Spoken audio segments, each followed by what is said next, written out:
네, 시청자 여러분 안녕하십니까? 이슈를 더 쉽게 풀어드리는 더 뉴스 시작합니다. 민주당 이재명 대표를 흉기로 찌른 60대 김모 씨.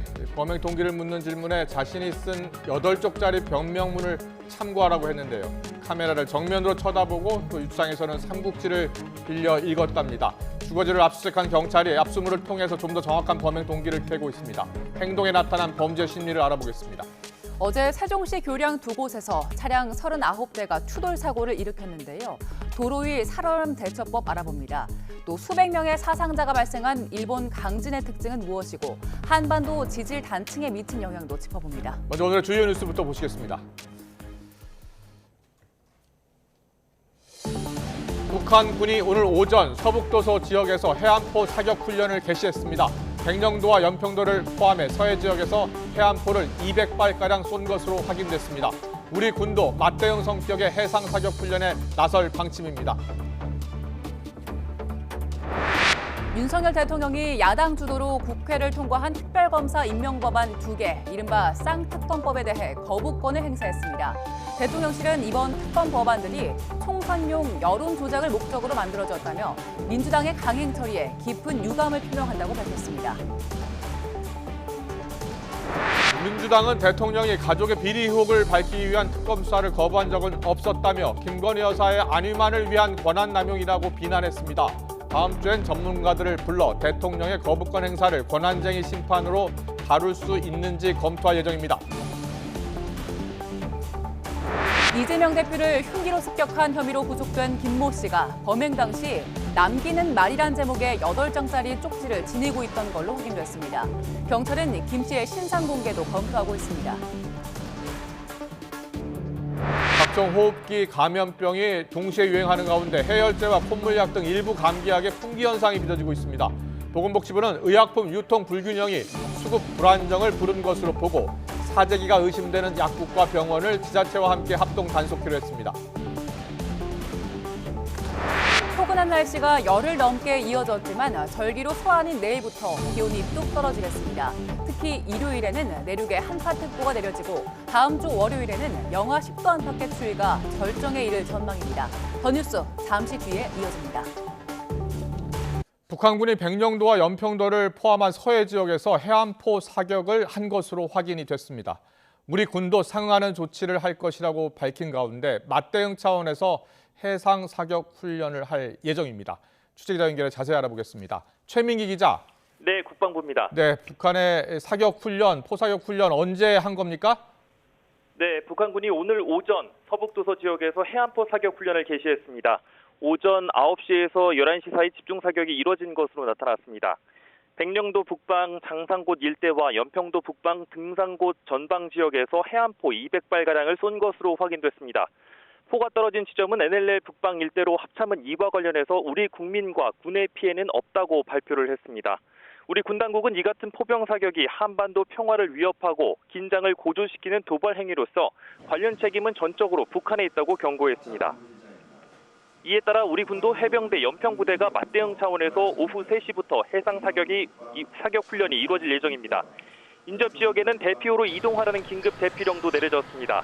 인천 옹진군 백령면과 대청면, 연평면에 이 같은 대피 안내가 내려졌습니다. 해안포 사격 훈련은 지난해 11월 9.19 군사합의 파기 선언 이후로 처음인데요. 앞서 김정은 국무위원장이 연말 전원회의에서 남한을 교전 중인 국가로 규정한 데 대해 북한이 후속 조치에 속도를 내는 것으로 풀이됩니다. 네, 북한이 9.19 합의 파기 선언과 관련한 본격적인 행동에도 나서고 있다고요? 네, 그렇습니다. 북한이 지난 연말부터 경의선 도로에 지뢰를 매설하고 있는 것으로 확인됐습니다. 군 관계자는 북한이 개성공단 관문인 도라산을 지나 공단을 가기 전 경의선 도로에 지뢰를 매설하는 장면이 포착됐다고 밝혔습니다. 그동안 경의선 육로는 남북 교류와 협력의 상징으로 꼽혀왔습니다. 이 같은 경의선 도로에 지뢰를 매설하겠다고 한 건 앞으로 그 도로를 쓰지 않고 차단하겠다는 뜻으로 풀이됩니다. 이와 함께 북한이 최전방 감시초소 GP 복원에 나서 앞서 9.19 합의로 파괴했던 그 위치에 콘크리트 초소를 여러 개 건설하는 정황도 확인이 됐습니다. 콘크리트 초소 건설이 우리 군 감시자산에 집결된 것은 이번이 처음인데요. 몇 달 전부터 이 같은 움직임이 포착된 것으로 알려졌습니다. 앞서 우리 군 당국은 북한군이 지난해 11월 합의 파기 선언 이후 GP의 목재로 경계 초소를 만들고 병력과 장비를 투입한 사실을 공개하기도 했습니다. 북한이 이처럼 콘크리트 초소를 지으며 지피를 복원하려는 의지를 분명히 한 것으로 볼 수 있습니다. 이런 가운데 김정은 위원장은 신형 고체연료 대륙간 탄도미사일 화성 C8형을 비롯한 ICBM용 발사대 생산 공장을 둘러보기도 했습니다. 북한 매체를 통해 공개된 사진에는 화성 C8형 이동식 발사대 여러 대와 함께 액체연료 ICBM, 화성 17형용으로 추정되는 발사대가 포착되기도 했습니다. 김 위원장의 공장 시찰에는 딸 주에도 동행을 했습니다. 이 밖에 김여정 당 부부장을 포함해 미사일 총국 간부들이 현장을 수행한 것으로도 확인됐습니다. 지금까지 국방부에서 YTN 추명기입니다. 네, 전해드린 대로 북한의 해안포 도발로 현재 서해 백령도와 연평도엔 주민 대피령이 내려진 상황입니다. 오후 연평도 등 이 최북단 해역을 지날 예정이던 여객선 운항도 통제가 되고 있는데요. 백령도에 있는 YTN 통신원 연결해서 자세한 상황 좀 들어보겠습니다. 김진수 선생님 나와 계십니까? 예, 안녕하세요. 네, 안녕하세요. 많이 놀라셨겠어요. 예, 그렇죠. 저 주민, 섬 주민들은 불안에 떨고 있죠, 아무래도. 아, 그렇습니까? 예. 자, 먼저 직접 포소리가 들리던가요? 들으셨습니까? 예, 집에서 일상생활하고 있다가 예. 콧소리가 가깝게 들리더라고요. 아, 그래가지고 우리 군이 사격하는 줄 알았더니 네네. 나중에 알고 봤더니 북한 쪽에 쐈다고 그러더라고요. 아, 그때가 몇 시쯤이었습니까? 한 10시 정도에 내가 들은 것 같아요. 아, 오전 10시쯤에. 네. 평상시에 근처 서해 쪽 백령도 연평도 주변에서는 우리 군도 훈련을 많이 하잖아요. 네. 예. 그때 포소리와 오늘 들은 포소리는 확실히 다르던가요? 예, 이게 좀 가차이 들렸어요, 좀 소리가. 아, 지금 그래서 저는 우리 얼마나 몇 시간 동안이나 몇 발 정도 이렇게 쏜 것처럼 들리던가요? 대충 제가 이렇게 보니까 한 예. 20발에서 한 30발 정도 이쪽으로 쏜 게. 예.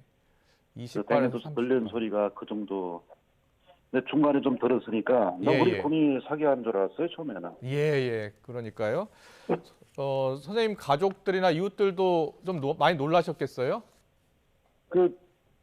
저기는 처음에는 여기 군이 백년도 여단에서 사기하는 줄 알았는데 예. 나중에 듣고 나서 북한 쏘았다는 걸 듣고 나서 예. 조금 더 걱정이 됐죠. 아, 지금은 어디 계십니까? 지금 집에 있거든요. 아, 지금 대피령이 내려진 곳은 그러면 백령도는 아니고 연평도인가요? 네, 연평도만 지금 대표적 내렸고요. 예. 백년도는 지금 방송을 하고 있네요, 지금. 아, 그렇습니까? 방송은 주민센터에서 방송을 하고 있나요? 예, 육려단에서 지금 방송하고 있더라고요. 아, 어떤 방송을 어떻게 하고 있습니까? 해상 사격한다고 예. 우리 군이 예. 사격할 때는 대표로 대피하라고 아, 하고 밖에는 야외에는 이동하지 말라고 이렇게 당부를 하고 있네요. 예. 그렇군요. 지금 겨울철이기는 한데요. 혹시 우리 어민 여러분들이 어업 활동도 하시나요? 지금 소수는 하고 있는데 예. 해경에서 이 전파를 무전으로 연락하고 전화로 연락하고 네. 메시지로 연락해가지고 예. 일부 나갔던 조업선들은 다 아까 복귀를 했습니다. 다 복귀를 했군요. 예. 네. 그리고 일단은 지금은 전혀 포소리가 들리지 않나요? 지금은 나질 않고 있어요. 아까 나고 나서. 예. 과거 그러니까 2010년에도 연평도 포격이 있었잖아요. 예. 그때 혹시 기억이 나십니까? 예, 잘 생생하죠. 뭐. 예. 그때와 지금은 어떤 차이점이 있었던 것 같아요? 또 그런 현상이 나타날까봐 예.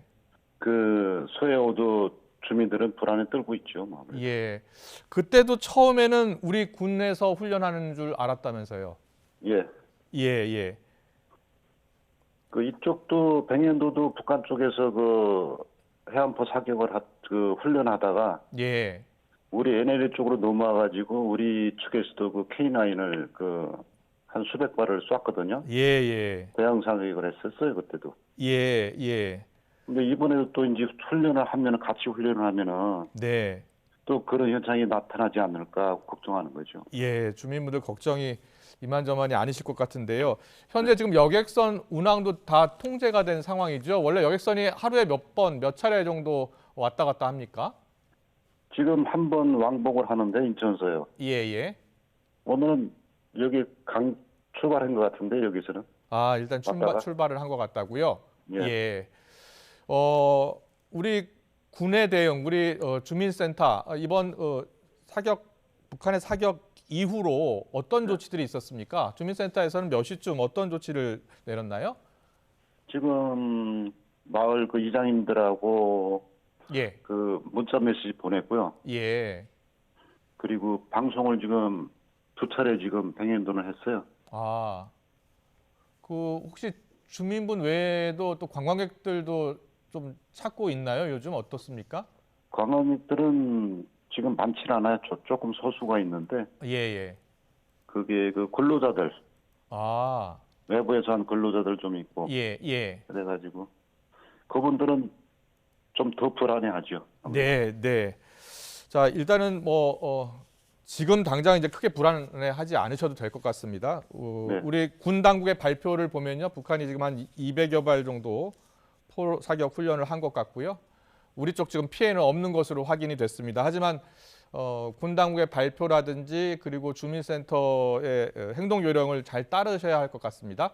그렇죠. 예, 알겠습니다. 오늘 말씀 여기까지 듣겠습니다. 네, 말씀 잘 들었습니다. 고맙습니다.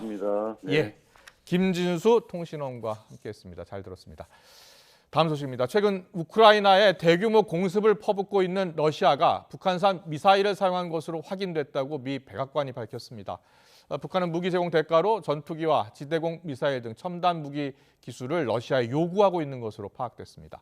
워싱턴에서 권준기 특파원이 보도합니다. 새해 벽두부터 우크라이나에 하루 100발 이상 미사일을 퍼부으며 개전 이후 최대 공습에 나선 러시아. 무차별적인 폭격에 우크라이나 민간인 수십 명이 숨지고 수백 명이 다쳤습니다. 미국 백악관은 러시아가 쏜 미사일 가운데 북한산이 포함된 사실이 확인됐다고 밝혔습니다. 지난달 30일 우크라이나 자포리자를 타격한 미사일에 이어 지난 2일 러시아가 쏜 미사일 여러 발이 북한에서 들여온 무기였다는 겁니다. The Democratic People's Republic of Korea recently provided Russia with ballistic missile launchers and several ballistic missiles. Russia launched multiple North Korean ballistic missiles into Ukraine, including as part of its overnight aerial attack. 백악관은 북한이 제공한 무기가 사거리 900km에 달하는 단거리 미사일이었다며 앞으로 러시아가 더 많은 북한 미사일을 전쟁에 사용할 것으로 관측했습니다. 또 북한은 무기 제공 대가로 러시아의 첨단 무기 기술을 요구하고 있는 것으로 파악했습니다. We assess that Pyongyang is seeking military assistance from Russia, including fighter aircraft, surface-to-air missiles, armored vehicles, ballistic missile production equipment or materials, and other advanced technologies. 백악관은 북한이 유엔 안보리 결의를 또 위반했다며 동맹국과 함께 대응에 나서겠다고 밝혔습니다. 러시아가 북한에 이어 이란과 미사일 제공 협상을 벌이고 있다는 정보도 공개했습니다. 백악관은 북한이 러시아에서 전투기와 지대공 미사일 등 첨단 무기 기술을 이전받을 경우 한반도와 인도태평양 지역 안보에 위협이 될 거라며 우려를 나타냈습니다. 워싱턴에서 YTN 권준기입니다. 윤석열 대통령이 김건희 여사 주가 조작 의혹에 대한 특검법 등 이른바 쌍특검법에 대해 거부권을 행사했습니다. 대통령실은 이번 특검 법안들이 총선용 여론 조작을 목적으로 만들어진 악법이자 민주당 이재명 대표를 지키기 위한 방탄용이라고 규정했습니다. 대통령실 취재기자 연결합니다. 강희경 기자. 네, 용산 대통령실입니다. 네, 윤석열 대통령이 예고했던 대로 쌍특검법에 대해 거부권을 행사했는데 대통령실이 어떤 이유를 밝혔습니까? 네, 윤석열 대통령이 오늘 오전 김건희 여사 특검법 등 이른바 쌍특검법에 대한 제2요구권, 즉 거부권을 행사했습니다. 비서실장이 직접 공식 브리핑을 열고 입장을 밝혔는데요. 이관섭 비서실장은 거대 야당인 민주당이 일방적으로 강행 처리한 두 특검 법안이 총선용 여론 조작을 목적으로 만들어진 총선용 악법이라고 규정했습니다. 재판 중인 사건 관련자들을 이중으로 과잉 수사해 인권이 유린될 수 있는 데다 총선 기간 국민의 선택권을 침해할 수 있다고 비판했습니다. 들어보겠습니다. 여야 합의도 없이 일방적으로 강행 처리한 데 대해 깊은 유감을 표명합니다. 총선 기간에 친야 성향의 특검이 허위 브리핑을 통해 국민의 선택권을 침해할 수도 있습니다. 4분 넘게 이어진 브리핑에서 이관섭 실장은 두 특검법의 문제점을 조목조목 나열했는데요. 먼저 50억 특검에 대해서는 누군가 대장동 사업 로비용으로 50억 원을 받았다면 인허가권자였던 이재명 당시 성남시장 주변 사람일 것이라며 더불어민주당 이재명 대표 관련 수사 결과를 뒤집기 위한 방탄특검으로 보인다고 비판했습니다. 이재명 대표에 대한 수사 결과를 뒤집기 위한 진술 번복 강요, 이중 수사, 수사 검사에 대한 망신주기 조사, 물타기 여론 공작을 할 것도 뻔히 예상됩니다. 김건희 여사 특검법에 대해서도 12년 전 결혼도 하기 전인 일로 문재인 정부에서 2년간 탈탈 털었던 사건을 이중으로 수사해 관련자들의 인권을 침해할 수 있다고 지적했습니다. 그러면서 이런 특검 법안들에 수백억 원의 예산이 투입돼 국민 혈세가 낭비되고 법 집행기관의 정상적 운영에 심각한 지장을 초래할 수 있다며 헌법 가치를 보호하고 선거를 공정하게 관리하는 게 대통령의 책임이라고 밝혔습니다. 네, 오늘 임시국무회의가 오전 9시에 열렸는데 제2요구 의결 절차가 굉장히 빠르게 진행됐네요. 네, 오전 9시에 한덕수 국무총리 주재로 임시국무회의가 열렸고요. 11분 만에 쌍특검법에 대한 제2요구안이 심의 의결됐습니다. 이어 30분 만에 대통령실 브리핑과 윤 대통령 재가 알림까지 모든 절차가 1시간도 채 걸리지 않았는데요. 대통령실 고위 관계자는 심사숙고할 일이 아닌데다 헌법적 가치를 훼손하는 조항에 대해 신속하게 입장을 밝히는 게 좋을 것으로 판단했다고 설명했습니다.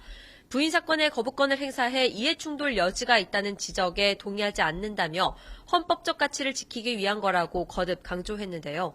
그러면서도 거부권 행사 대안으로 제기됐던 제2부속실에 대해 국민 대다수가 원하면 설치를 검토하겠다고 밝혀 나름의 절충안을 내놨습니다. 기존 입장을 바꿔 사실상 설치를 추진하는 방향으로 가닥을 잡은 건데 자칫 거부권 행사가 방탄으로 보이지 않을지 촉각을 곤두세우는 모습입니다. 대통령 가족 등을 감찰하는 특별감찰관 임명에 대해서는 기존 입장을 강조했습니다. 여당의 국민의힘은 민주당이 북한 인권재단 이사 추천에 협조한다면 특별감찰관제에 협조하겠다는 입장이라며 현재도 그 입장이 바뀌지 않은 것으로 안다고 말했는데요. 지난해 국회에 답변했듯 여야 합의로 특별감찰관을 추천해 보내온다면 법에 따라 특별감찰관을 지명하겠다는 입장을 재확인했습니다. 지금까지 용산 대통령실에서 YTN 강희경입니다. 네, 전해드린 것처럼 윤석열 대통령이 이른바 쌍특검 법안의 거부권을 행사하면서 전국은 또다시 경랑에 휩싸였습니다. 여당은 총선용 악법을 거부하는 건 당연하다며 즉시 재표결을 요구했지만 야당은 윤 대통령이 본인과 가족을 지키기 위해 국민과의 대결을 선택했다고 비난했습니다. 국회 취재기자 연결합니다. 나혜인 기자. 네, 국회입니다. 네, 여야 강대강 대치가 불가피하게 됐네요. 네, 윤석열 대통령이 김건희 여사 주가 조작 연루 의혹과 대장동 50억 클럽 의혹 규명을 위한 쌍특검 법안을 다시 국회로 돌려보내자 야당은 거세게 반발하고 있습니다. 민주당과 정의당, 기본소득당과 진보당 등 야4당은 윤 대통령의 거부권 행사 직후 국회 본청 앞에 모여 대규모 규탄 집회를 열었고 이후에도 논평을 쏟아냈습니다. 역대 대통령이 가족의 비리 의혹을 밝히기 위한 특검 수사를 거부한 적은 한 번도 없었다며 김건희 여사의 안위만을 위한 권한 남용이자 반헌법적 폭거라고 비난했습니다. 김건희 여사에 대한 소환 조사가 단 한 차례도 이루어진 적이 있습니까? 그러고 제대로 된 수사했다고 할 수 있습니까? 대통령은 국민의 요구도 법치주의도 본인이 요구해 자기가 주장해왔던 공정과 상식도 오늘 모두 걷어차버린 겁니다. 민주당은 특검법 제2요구안을 속절속결로 의결한 국무위원들을 과거 12.12 군사반란을 모의한 하나회에 빗대며 여론전에 나섰습니다. 당 정책연구소인 민주연구원은 별도 토론회를 열고 거부권 행사의 문제점을 논의했습니다. 다음 주엔 전문가들을 불러서 대통령의 거부권 행사를 헌법재판소에서 권한쟁의 심판으로 다툴 수 있는지 의견을 수렴할 예정입니다.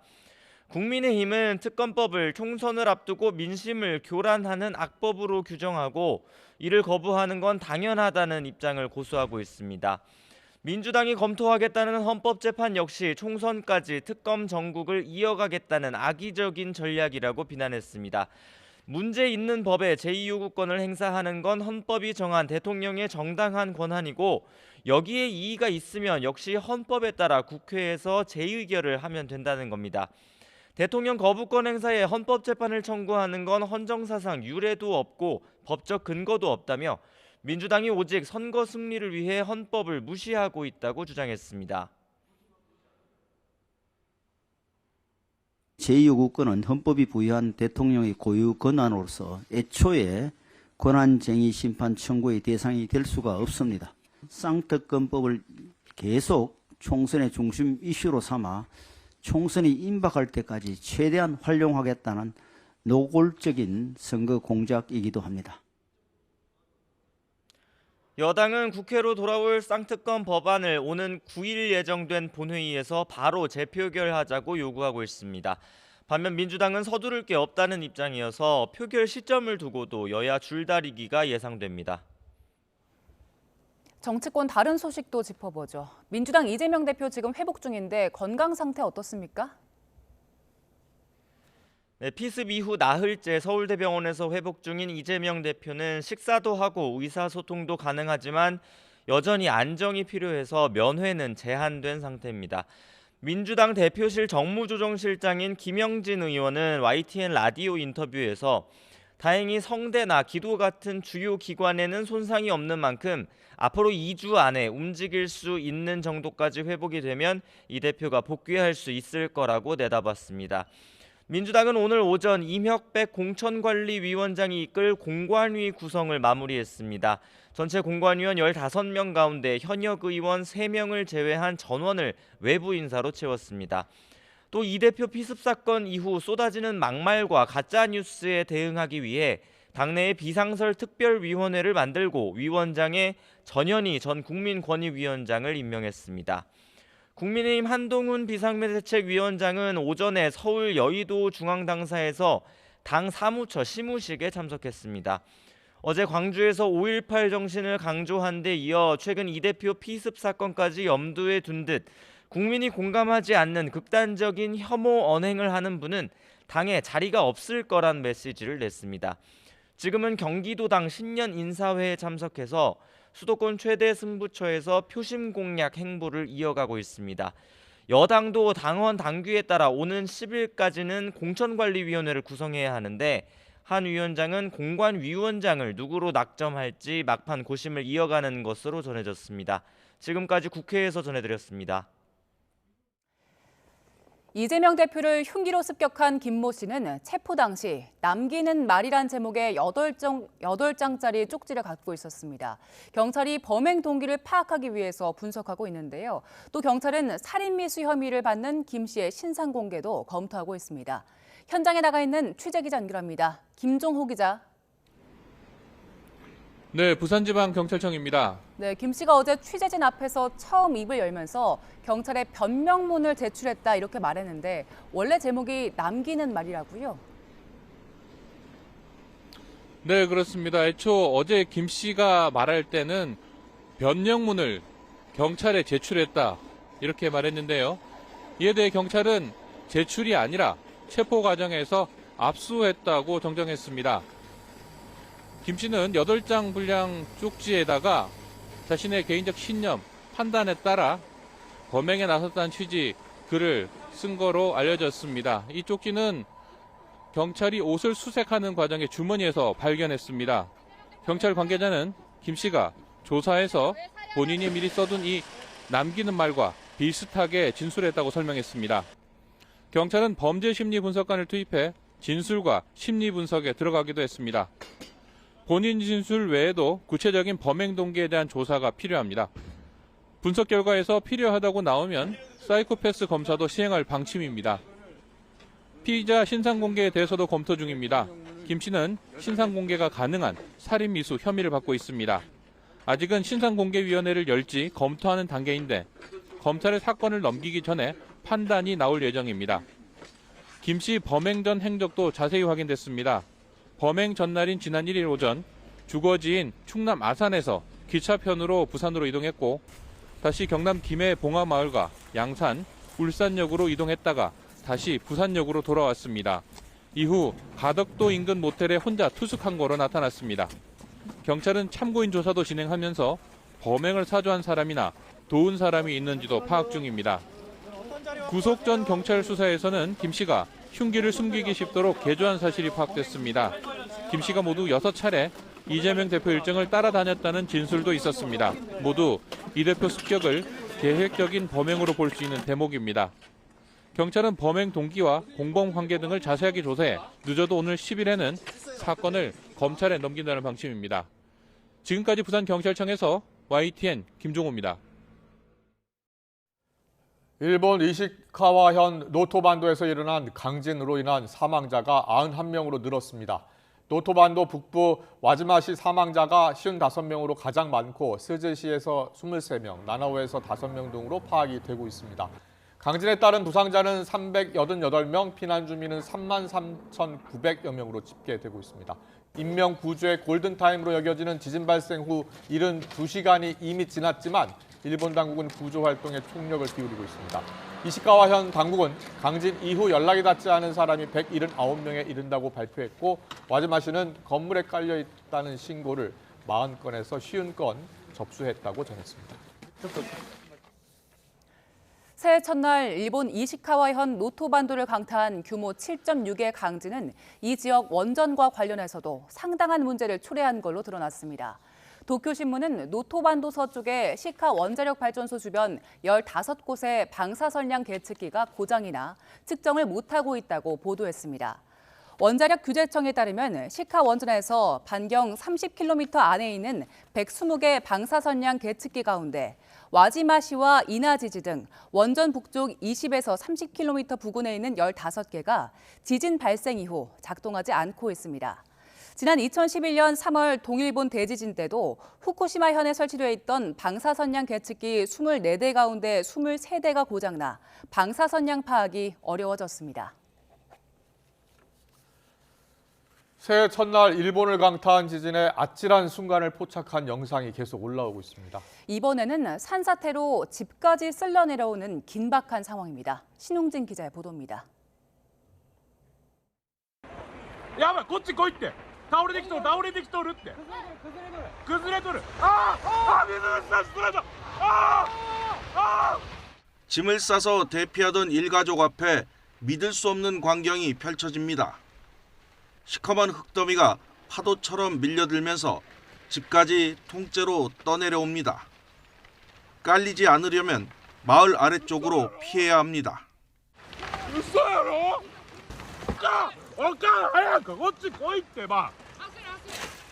몇 초만 늦었어도 참변을 당할 뻔했던 절체절명의 순간이었습니다. 도로를 휩쓸던 산사태가 멈추는가 싶었는데 잠시 뒤 또 움직이기 시작합니다. 마을은 이렇게 순식간에 초토화됐습니다. 부서진 집이 궁금해서 돌아온 이재민. 하루빨리 정리하고 싶지만 여진이 이어지고 있어 엄두가 나지 않습니다. 그저 목숨을 건진 것에 감사할 따름입니다. これが要注意です。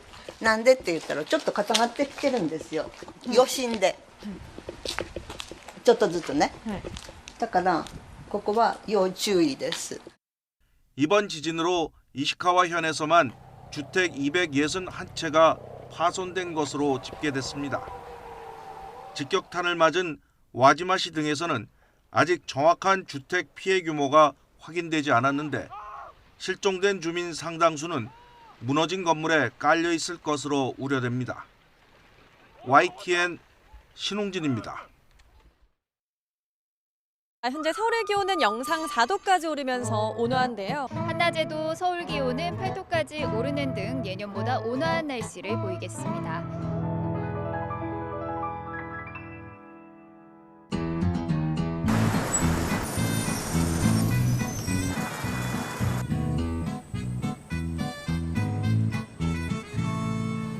세종 서울시 세종동 금빛 노을교에서 연쇄 추돌하는 사고가 났습니다.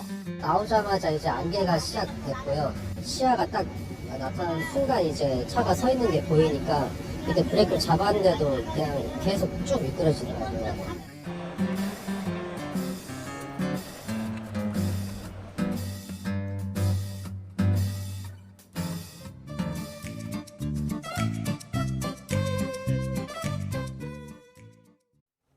이 주 전쯤이었나요? 그때는 정말 추웠는데 이번 주에는 대체로 포근했습니다. 주말에 그런데 날씨가 다시 추워진다고 하고요.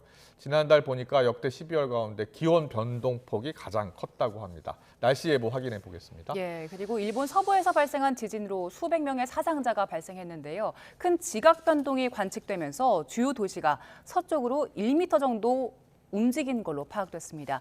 관련해서 김진도 기상재난 전문 기자와 알아보겠습니다. 어서 오세요. 안녕하세요. 안녕하세요. 네. 아니 몇 주 전에 엄청 추웠었잖아요. 그런데 최근에 좀 포근해요. 그런데 내일 다시 추워진다고요? 그때는 북극 한기가 내려왔습니다. 예. 그래서 서울 아침 기온 같은 경우 영하 15도 안팎까지 떨어졌죠. 그러니까 그렇죠. 이번 겨울 들어서 가장 추운 극한 한파라는 이야기까지 나올 정도였는데 예. 다시 기온이 오르기 시작한 뒤에는 별다른 추위가 없었습니다. 그러니까 사만사온이라는 예전 겨울날 용어는 이제 사라진 지가 오래됐고요. 예. 대부분이 뭐 구한 11온, 칠한 7온 뭐 이런 식으로 완벽하게 겨울 날씨가 달라졌습니다. 예. 그게 북극 한파의 영향이었습니다. 알겠습니다. 오늘도 굉장히 포근했죠. 아침 기온이 영상이었습니다. 영상 2.7도, 낮 기온은 무려 영상 8도까지 오릅니다. 초봄 기온입니다. 그런데 내일 토요일이 절기상 1년 중 가장 춥다는 소환입니다. 예. 내일 아침에는 기온이 영하 4도, 오늘보다 7도가량 떨어지죠. 낮 기온도 4도 정도 떨어집니다. 그리고 일요일에는 아침 기온과 낮 기온 모두 영하권에 머물고요. 다음 주 월요일 첫 출근길에는 서울 아침 기온이 영하 10도까지 떨어집니다. 그러니까 1월 들어서 가장 추운 날씨가 일요일과 월요일 사이에 찾아온다고 보시면 됩니다. 네. 다시 추워지는 날씨고요. 화요일에는 기온이 조금 오르지만 이렇게 추워졌다가 기온이 오르면 어떤 현상이 나타납니까? 눈이 내립니다. 서울에도 내륙에도 눈이 내릴 수 있다는 점은 꼭 염두에 두시고 주말 계획 세우시기 바랍니다. 네, 내일이 절기상 소환이잖아요. 네. 소환이 겨울 중에 가장 추운 날씨인데 이번엔 그렇게 춥지는 않는 것 같네요. 소환 추위에 대한 속담들이 여러 가지가 있습니다. 뭐 대안이 소환 집에 놀러 왔다 얼어 죽는다라는 이야기도 있고요. 또 소환에 얼었던 얼음이 대안 때 녹는다라는 이야기도 있을 정도로 소환 추위가 대안 추위보다 훨씬 강했던 게 사실입니다. 왜냐하면 소환은 1월 초에 있고요. 대한은 2월 초에 있습니다. 1월이 1년 중 가장 추운 시기였기 때문에 그런 속담들이 나왔던 거죠. 근데 보시면 아시다시피 기온 자체가 그렇게 떨어지진 않았습니다. 예. 이게 온난화의 영향, 그리고 북극 한파의 영향이 겹치기 때문인데 소환이 예년보다는 덜 추워지고 대한이 오히려 예년보다는 조금 추워지는 추세로 바뀌고 있는 게 2000년도 이후의 날씨입니다. 그렇군요. 2000년도 이후의 날씨를 한번 소환과 대한의 기온을 살펴봤거든요. 예. 2000년부터 2023년까지 기온을 쭉 분석을 해보니까 소환 때 전국 평균 기온이 영하권인 날이 13일이었습니다. 그런데 대한은 전국 평균 기온이 영하권으로 떨어진 게 10일이었습니다. 예. 소환이 여전히 더 춥긴 하지만 그 격차가 상당히 줄어들고 있다. 그러니까 소환 추위도 예년보다는 좀 덜하고 대한 추위가 북극 한파가 내려오는 동안에는 2월에도 추울 수 있다. 이런 걸 여실히 보여주는 과거와 완전히 달라진 겨울 날씨를 최근의 날씨들이 지시하고 있습니다. 네. 기상청은 1월 중순 이후 1월 말을 어떻게 예보하고 있어요? 1월 중순 이후 1월 말 같은 경우에는 현재까지는 큰 추위 없습니다. 그러니까 이렇게 한 차례 영하 10도의 한파가 지나간 뒤로는 그렇게까지 추워지는 않는다. 아, 그래요? 그 아침 기온은 예. 영하권, 낮 기온은 영상권으로 오르내리는 예년의 겨울보다 조금 더 포근한 날씨가 이어질 것으로 보고 있고 북극 한파가 또 한 차례 내려올 가능성은 조금 낮은 것으로 예보를 하고 있습니다. 알겠습니다. 네, 저희 자리를 좀 이동해서 네. 얘기를 이어가 보죠. 이제 겨울이 2달 정도 남았잖아요. 네네. 앞으로 겨울 날씨는 어떻게 예측되고 있습니까? 그러니까 겨울 날씨를 예측할 수 있는 게 기상청이 발표하는 3개월 예보를 기반으로 1개월마다 또 예보를 냅니다. 그래서 기상청이 마침 1개월 예보를 냈습니다. 보시죠. 이게 어떤 내용이냐면요. 평년 기온입니다. 이게 평균 기온입니다. 평년보다 낮을 확률, 평년과 비슷할 확률, 평년보다 높은 확률을 보여주는 겁니다. 그럼 보시면 자 1월 15일부터 2월 14일까지입니다. 네. 앞으로 1개월 동안 자, 초반에는요. 평년과 비슷하거나 조금 높을 확률이 높습니다. 그렇네요. 두 번째 주에도 평년과 비슷하거나 조금 높습니다. 세 번째는 평년과 비슷하고요. 네 번째는 평년보다 높습니다. 그러니까 앞으로 2월 14일 정도까지는 예년과 비슷하거나 조금 높은 기온, 그러니까 극한 한파는 없다라는 걸 지시를 하고 있습니다. 1개월 예보 내용대로 날씨가 된다면 영하 10도 이후, 그러니까 소환 때 찾아온 그 한파 이후에는 영하 10도까지 서울 기온이 떨어지는 아주 강력한 한파는 없을 가능성이 더 높다. 오히려 예년과 비슷한 추위거나 조금 더 포근한 겨울 날씨가 2월 상순까지는 이어지겠다라는 게 기상청의 1개월 예보입니다.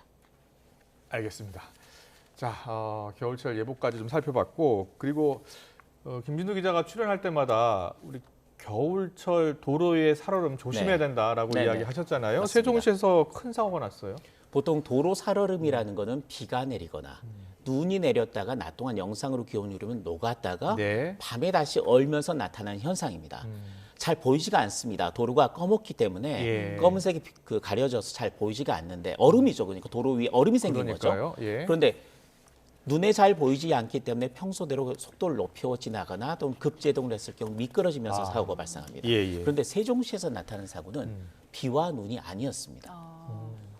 안개였습니다.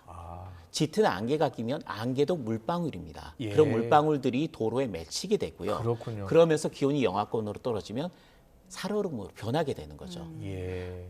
비나 눈이 안 왔기 때문에 방심을 하고 지나다가 안개가 낀 상황에서 급제동을 밟았을 때 똑같이 살얼음이 꼈기 때문에 미끄러지는 현상이 아침에 나타나는 보통 겁니다. 이슬 가끔 맺히잖아요. 그렇습니다. 예. 그러니까 비나 눈이 아니라 예. 아침에 짙은 안개가 낀 지역을 지나가고 기온이 영하권일 때는 도로 살얼음을 명백하게 굉장히 중요하게 생각하고 주의를 기울여야 합니다. 네, 알겠습니다. 겨울에는 일단 아침에 차를 가지고 나가신다면 무조건 조심하셔야 되는 비, 눈 거네요. 조심하셔야 예. 되고 방금 말씀드렸듯이 안개 낀 날 안개까지. 주의하셔야 되겠고요.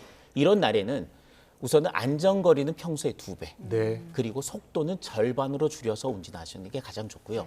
급제동 또는 급회전은 삼가하시는 게 도로의 살얼음으로 네. 인한 사고를 예방할 수 있는 길입니다. 치사율도 더 높더라고요. 그렇습니다. 보통 일반적인 도로 사고로 인한 그 사망자를 보면 예. 100건의 사고가 났을 때 보통 1.5명의 사망자가 발생합니다. 예, 예. 그런데 이렇게 살얼음으로 인한 빙판길 사고로 인한 사고는 100명당 2.3명의 사망자가 발생합니다. 네. 그만큼 아까 말씀드렸듯이 한번 미끄러지면 자기가 차를 제어할 수가 없습니다. 네. 그러니까 속도도 못 줄이면서 부딪히기 때문에 사망 확률이 평소보다도 일반적인 사고보다도 훨씬 높아지는 게 빙판길 사고, 특히 도로의 살얼음 사고가 되겠습니다. 네, 자 겨울철 도로의 살얼음 사고 위험이 높은데요. 어떤 점을 주의해야 할지, 어떻게 운전하는 게 좋을지 전문가 이야기 듣고 이야기 더 나눠보겠습니다. 급제동을 하면 안 됩니다. 급핸들 조작을 하면 안 됩니다. 그런데 만약 차가 미끄러진다 그러면 브레이크를 나눠 밟는 것이 좋아요. 그리고 급격한 핸들 조작을 하는데 미끄러지는 반대 방향으로 핸들 조작을 하거든요, 본능적으로. 근데 그건 안 돼요. 미끄러지는 반대 방향이 아니라 그대로 그 방향으로 핸들을 두고 브레이크를 나눠 밟는 것이 그래도 가장 좀 제어하기가 쉽고. 일단 뭐 속도를 줄이는 게 가장 중요한 것 같고요. 그게 가장 중요한 예, 뭔가 좀 도로가 얼었다라는 느낌이 오면 어떻게 운전해야 됩니까? 우선은 아까 말씀드렸듯이 안전거리는 앞차와의 안전거리는 예, 확보를 2배, 해야 되고, 그리고 예. 속도는 절반으로 줄여야 합니다. 정말 줄이고 브레이크를 어떻게 밟으라고요? 브레이크는 만일에 제동하게 될 경우도 깊게 밟는 게 아니고요. 예. 나눠서 나누어서 밟아주는 거니까 밟는다. 나눠서 밟아주는 게 가장 중요한 도로의 살얼음으로 일어난 미끄럼 사고를 막는 방법입니다. 네. 그리고 도로 위 살얼음이 특히 더 잘 어는 더 위험한 지역들도 있나요? 그렇습니다. 일반적인 도로보다도 이 도로의 살얼음이 방심할 수 있는 굉장히 중요한 그 상황이 뭐냐면요. 터널 진입로, 출입로입니다. 그러니까 터널 내부에는 기본적으로 눈이나 얼음이 얼 조건이 안 되거든요. 네. 근데 터널에 들어가기 전에는 얼음이 올 가능성이 높고요. 특히 터널 지나간 뒤에 나가는 경우에 출입구 쪽에가 굉장히 위험한 상황입니다. 그렇군요. 그리고 예. 교량 위, 그러니까 다리 위가 굉장히 또 위험한 상황이고요. 네. 그리고 마지막으로는 주변에 호수나 강이 있는 지점에서는 굉장히 주의를 해야 됩니다. 네. 습기가 높아지기 때문에 살얼음이 비나 눈이 오지 않더라도 만들어질 가능성이 굉장히 높습니다. 알겠습니다. 그 일본 지진 이야기 좀 해보겠습니다. 네. 일본 이시카와현 지금 지진이 발생했고요. 많은 희생자가 발생을 했어요. 그런데 이게 서쪽에서 났잖아요. 그렇습니다. 일본 반도 보면 일본 지도를 보면 서부에서 발생했는데 보통 동부에서 많이 나는 것으로 우리가 이해하고 있는데 네. 서부에서 발생했어요? 서부에서도 지진이 많이 발생하긴 합니다. 아, 그래요? 근데 말씀하셨듯이 빈도가 동쪽보다는 적다는 거고요. 네. 동쪽보다 강도는 강하지 않다라는 이야기입니다. 예. 보시면 제가 그래픽을 좀 준비했는데 저 위치가 보시죠. 위치가 이시카와현 바로 붙은 지역에서 나타났습니다. 보시면 여기가 노토 반도고요. 예. 이 주변이 이시카와현입니다. 예. 그런데 이 상황에서 지진이 났기 때문에 내륙에서 굉장히 가까운 해안선 정도에서 났다고 보시면 됩니다. 네. 그런 상태이기 때문에 이 주변에 흔들림으로 인한 피해가 굉장히 컸고요. 지진 해일보다도 지진의 충격으로 인한 피해가 훨씬 컸습니다. 예. 근데 보시면 아시다시피 이 주변은 대부분 여러 4개 정도의 판이 겹쳐 있는 지역입니다. 일본 지역은 기본적으로 규모 9.0의 지진이 난 지역 같은 경우는 태평양판과 오츠코의 판이 부딪히는 경계 부분에서 났고요. 예. 또 대부분의 도쿄나 규슈 쪽에서 나는 지진 같은 경우도 판과 판의 경계입니다. 그런데 이번에 난 지역도 보시면 유라시아 판과 오츠케 판의 경계 부위에서 에너지가 계속 쌓이면서 이렇게 규모 7.6이라는 강진이 났고 특히 해안가에서 가까운 지역에서 나면서 시설물 피해가 굉장히 컸고요. 예. 해일 피해보다는 진동으로 인한 피해가 훨씬 컸던 게 이번 이시카와현 지진입니다. 네, 이 같은 지역에 83년도에도 큰 지진이 났었더라고요. 83년도에도 지진이 났고요. 예. 10년 뒤 93년도에도 지진이 났습니다. 83년도의 지진은 규모가 7.7, 그리고 93년도의 지진은 규모가 7.8이었습니다. 예. 규모 7.8의 지진이 났던 상황을 제가 그래픽을 하나 준비했는데 네. 잠깐 보실까요? 이게 규모 7.8의 지진이 일어났을 때 어떤 식으로 이 주변에서 지진 해일이 발생했는지를 보여주는 겁니다. 지진 해일이 지금 이렇게 확산이 되고 있는 상태입니다. 그렇네요. 우리나라 동해안 쪽에 속초에서 이때는 높이가 276cm, 그러니까 2m 76cm에 3m에 육박하는 해일이 일어서 피해가 컸습니다. 아, 그런 적이 사망자도 있었군요. 발생했습니다. 예. 그러니까 이번에는 규모 7.6이었죠. 네. 이때는 7.8입니다. 예. 0.2 차이잖아요. 네. 0.2 차이는 에너지가 2배입니다. 그러니까 그렇군요. 예. 1993년도에는 2배 정도, 이번에 일어난 지진은 2배 정도의 에너지로 지진이 일어났고 예. 그 여파로 굉장히 강력한 해일이 우리나라 동해안에 몰려들면서 3m 가까운 지진 해일로 인해서 동해안에 피해가 속출했다. 예. 이렇게 보시면 되고요. 그렇군요. 이번에 7.6인데 해안가가 약간 해안 쪽이 아니라 해안가에 바짝 붙어서 발생을 했고 네네. 규모는 7.6이었다. 93년도 지진에 비해서는 0.2가 작았기 때문에 절반 정도 에너지가 줄었고 예. 그래서 우리나라에서 관측된 게 85cm의 지진 해일이 관측이 된 겁니다. 그렇군요. 7.6과 7.8의 에너지 차이가 2배라니까. 0.2 날 예. 때마다 2배씩 늘어납니다. 알겠습니다. 그런데 그 일본 당국 발표 보니까 네. 도시가 서쪽으로 좀 이동을 했대요. 해안가 쪽에서 발생을 했고요. 아까 해안가 말씀드렸듯이 쪽으로요? 예. 해안가에서 거의 붙은 상태에서 발생을 했고 네. 이 상태에서 규모 7.6의 굉장히 강력한 지진 때문에 약간 움직였다라고 보는 거고요. 움직였다. 과거에 가장 중요한 게 규모 9.0의 동일본 대지진, 역사상 가장 강한 예. 지진입니다. 내륙이 아니라 해양에서 발생했죠. 해저에서 발생했죠. 이때는 일본 전체가 우리나라 쪽으로 2cm 정도가 움직였습니다. 그랬군요. 이렇게 예. 큰 지각이 2cm로 움직였다라는 것은 2cm가 작아 보이지만 예. 우리나라에는 굉장히 강한 에너지를 줬고요. 네. 2011년도에 동일본 대지진이 일어났거든요. 예. 그 이후에 우리나라에도 갑자기 강한 에너지가 가해지고 그 전에 축적된 에너지들이 더해지면서 2016년에 경주 지진으로 5.8 그리고 2017년에 5.4의 포항 지진이 일어났습니다. 그러니까 우리나라도 동일본 대지진의 여파로 인해서 우리나라에도 2차례 큰 지진이 일어났다. 이렇게 보시면 됩니다. 그렇군요. 예. 여러 가지 분석이 있더라고요. 이번 지진이 본진이 아니라 네. 어떤 더 큰 지진의 전조다. 아니다. 이게 본진이고 뒤에 여진이 계속 이어질 것이다. 이런 분석도 있던데 어떻습니까?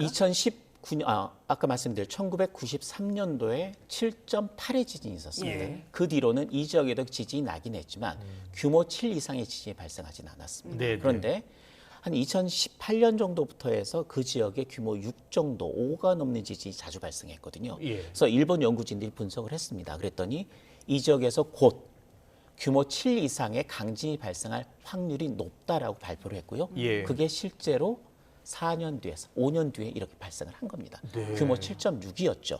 이 지역은 일본 동쪽보다는 에너지가 그래도 많이 쌓이긴 합니다만은 동쪽보다는 에너지가 더 많이 쌓이는 지역은 아닙니다. 예, 따라서 규모 7.6이라면 본진으로 충분하고요. 이렇게 또 에너지가 풀렸기 때문에 당분간은 규모 7 넘는 지진이 발생하기는 상당히 확률은 좀 낮아질 겁니다. 그렇군요. 그러니까 예. 이게 본진이 아니라 전진이다라고 하는 거는 조금 넌센스고 좀 더 예. 상황을 지켜봐야 되지만 확률은 좀 낮다라고 말씀드릴 수 그렇군요. 있습니다. 마지막으로요. 자, 일단 그리고 강력한 지진이었고요. 네. 그 지진의 여파로 혹시 우리나라 지각에도 좀 영향을 미치는 것 아니냐. 그렇게 우려하는 분도 있는데 어때요? 이쪽 지각과 우리나라의 지각은 완전히 별개의 지각입니다. 그래요? 그러니까 예. 동일본 대지진이 너무 컸고 지각 자체가 움직이면서 우리나라 지각에도 영향을 준 거였지만 예. 7.6의 강진은 물론 강한 지진은 하지만 그 정도의 지진으로 우리나라의 지각에까지 영향을 줄 정도는 아닙니다. 네. 그러니까 이번 규모 7.6의 지진으로 우리나라에 또 다른 지진이 발생할 확률이 높아졌다. 이건 좀 그렇고요. 네. 동일본 대진의 여파로 우리나라에 계속해서 에너지가 축적이 됐기 때문에 경주 지진, 포항 지진에 이어서 다른 내륙, 이전에 지진이 발생하지 않았던 수도권을 포함한 내륙에도 또 다른 규모 5가 넘는 지진이 일어날 확률이 점점 더 높아졌다라고 보시면 되고 네. 다른 지역에도 내진 설계 그리고 지진에 대한 대비를 서둘러야 합니다. 네, 알겠습니다. 잘 들었습니다. 내일 소환 깜짝 강추위, 월요일 영하 10도까지 떨어질 수 있다 예보 들어봤고요. 김두두 기자와 함께했습니다. 잘 들었습니다. 고맙습니다.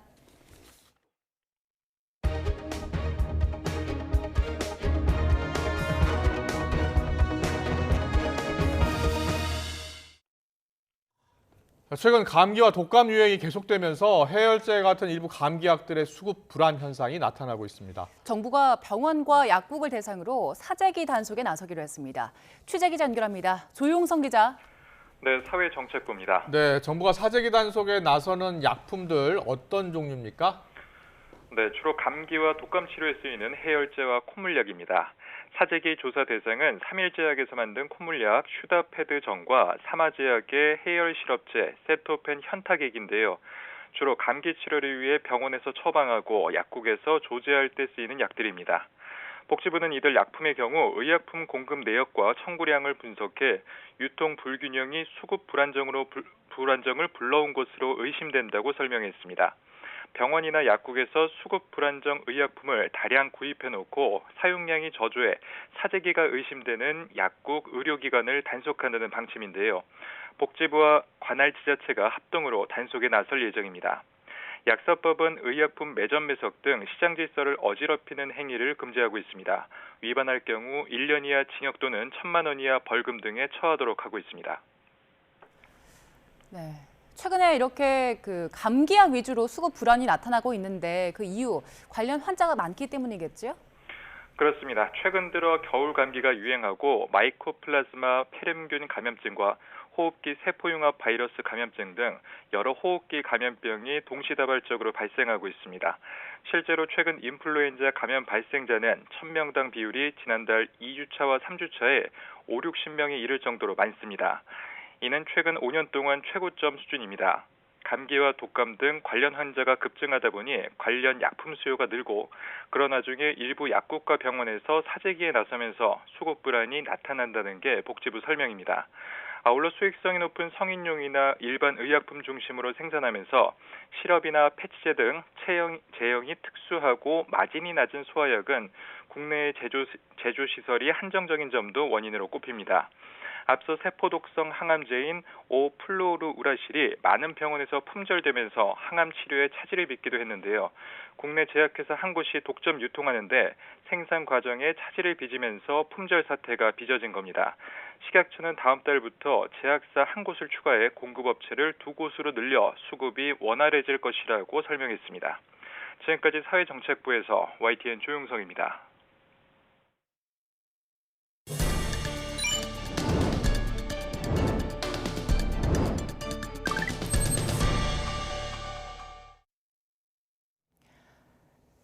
최근 한 유튜버가 사모예드종 강아지 2마리를 소개한 영상을 올렸습니다. 그런데 이 강아지들 여느 개와 크게 다른 점이 있는데요.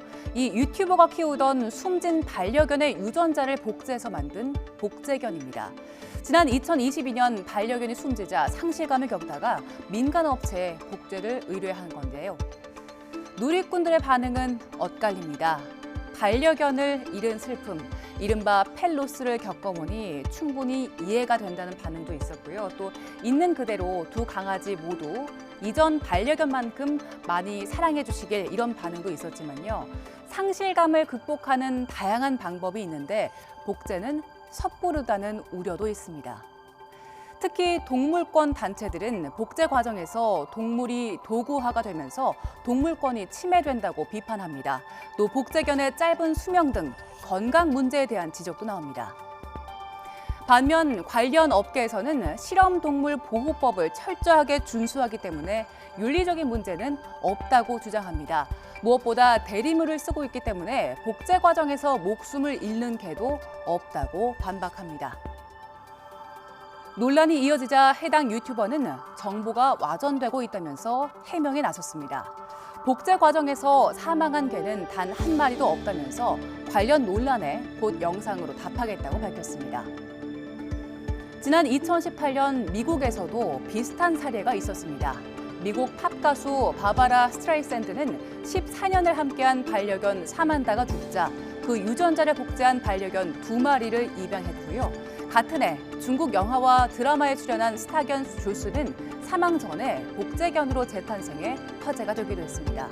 이때에도 동물 권리 보호론자들의 비판이 이어졌습니다. 그럼 법적으로는 어떨까요? 현행법엔 동물 복제 규제 조항이 따로 없기 때문에 위법은 아닙니다. 다만 윤리적인 부분에 대한 고민과 복제 과정에서 동물 학대를 막기 위한 관리와 감독은 우리 사회가 함께 풀어야 할 숙제로 남아 있습니다. 네, 수도권과 충남 지역에 초미세먼지 주의보가 내려졌습니다. 미세먼지는 주말인 내일 영하권 추위가 찾아오면서 해소될 것으로 보입니다. 야외 나가 있는 기상캐스터 연결해서 자세한 날씨 알아봅니다. 박현식 캐스터. 네, 난지 한강공원에 나와 있습니다. 네, 뒤에 시야가 무척 뿌였는데요. 미세먼지 때문입니까? 네, 그렇습니다. 중국발 스모그가 유입되면서 뒤로 한강의 다리가 아주 뿌옇게 보이고 있습니다. 조금만 서 있어도 목이 칼칼해지는 느낌인데요. 지금 서울에는 초미세먼지 주의보가 내려진 가운데 농도가 평소보다 두세 배가량이 높은 75 마이크로그램까지 올랐습니다. 오늘 외출할 때는 반드시 KF80 이상의 미세먼지용 마스크를 착용하셔야겠습니다. 지금 수도권뿐 아니라 중부와 충남 지역을 중심으로 미세먼지 농도 나쁨 수준을 보이고 있습니다. 인천과 서울에 이어 경기와 충남에도 초미세먼지 주의보가 확대됐는데요. 오후부터는 대기질이 나쁨 수준을 유지할 것으로 예상됩니다. 호흡기 질환자나 노약자는 각별히 유의하셔야겠고요. 미세먼지는 내일 찬바람이 강해지면서 해소될 전망입니다. 절기 소환인 내일 다시 영하권 추위가 찾아옵니다. 서울과 대전의 아침 기온은 영하 4도, 광주와 대구 영하 1도로 오늘보다 2도에서 6도가량 낮겠습니다. 낮 동안에는 대체로 맑겠지만 내일 밤 사이에는 중부지방에 약한 눈이 내리겠습니다. 경기 남부와 충청에는 1에서 3cm, 서울 등 그 밖의 지역은 1cm 미만으로 눈의 양이 많지는 않겠습니다. 월요일에는 영하 10도 안팎의 반짝 강추위가 찾아오겠고 이후 다음 주는 이맘때 겨울추위가 이어질 전망입니다. 건조한 날씨에 미세먼지까지 겹치면서 호흡기 질환에 걸릴 위험성이 높습니다. 개인 위생수칙 철저히 지켜주시고요. 충분한 휴식과 운동으로 건강관리 잘해주시는 게 좋겠습니다. 지금까지 난지 한강공원에서 YTN 박현실입니다.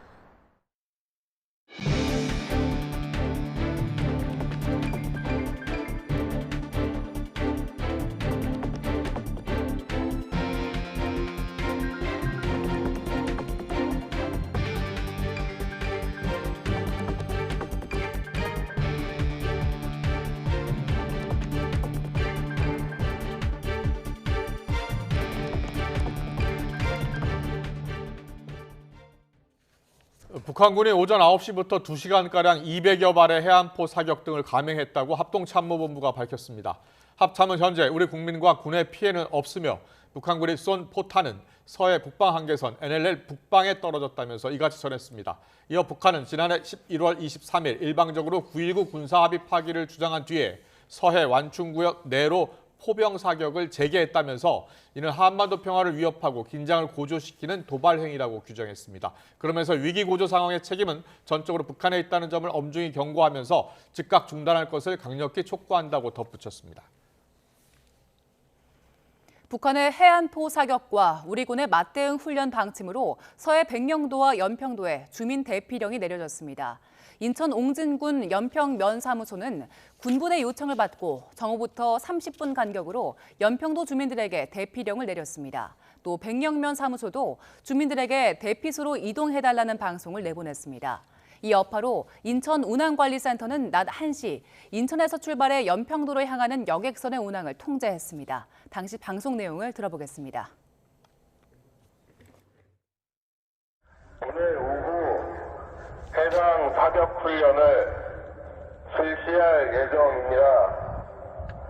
주민과 관광객께서는 놀라지 마시고 사격 훈련을 진행하는 동안 인근 대피소로 안전하게 이동해 주시기 바라며 야외 활동을 자제해 주시기 바랍니다.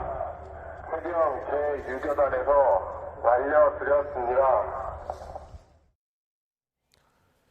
윤석열 대통령이 이른바 쌍특검법에 대한 제2요구권, 즉 거부권을 행사한 뒤 대통령실은 이례적으로 비서실장 브리핑을 통해서 특검 법안의 부당함을 조목조목 지적했습니다.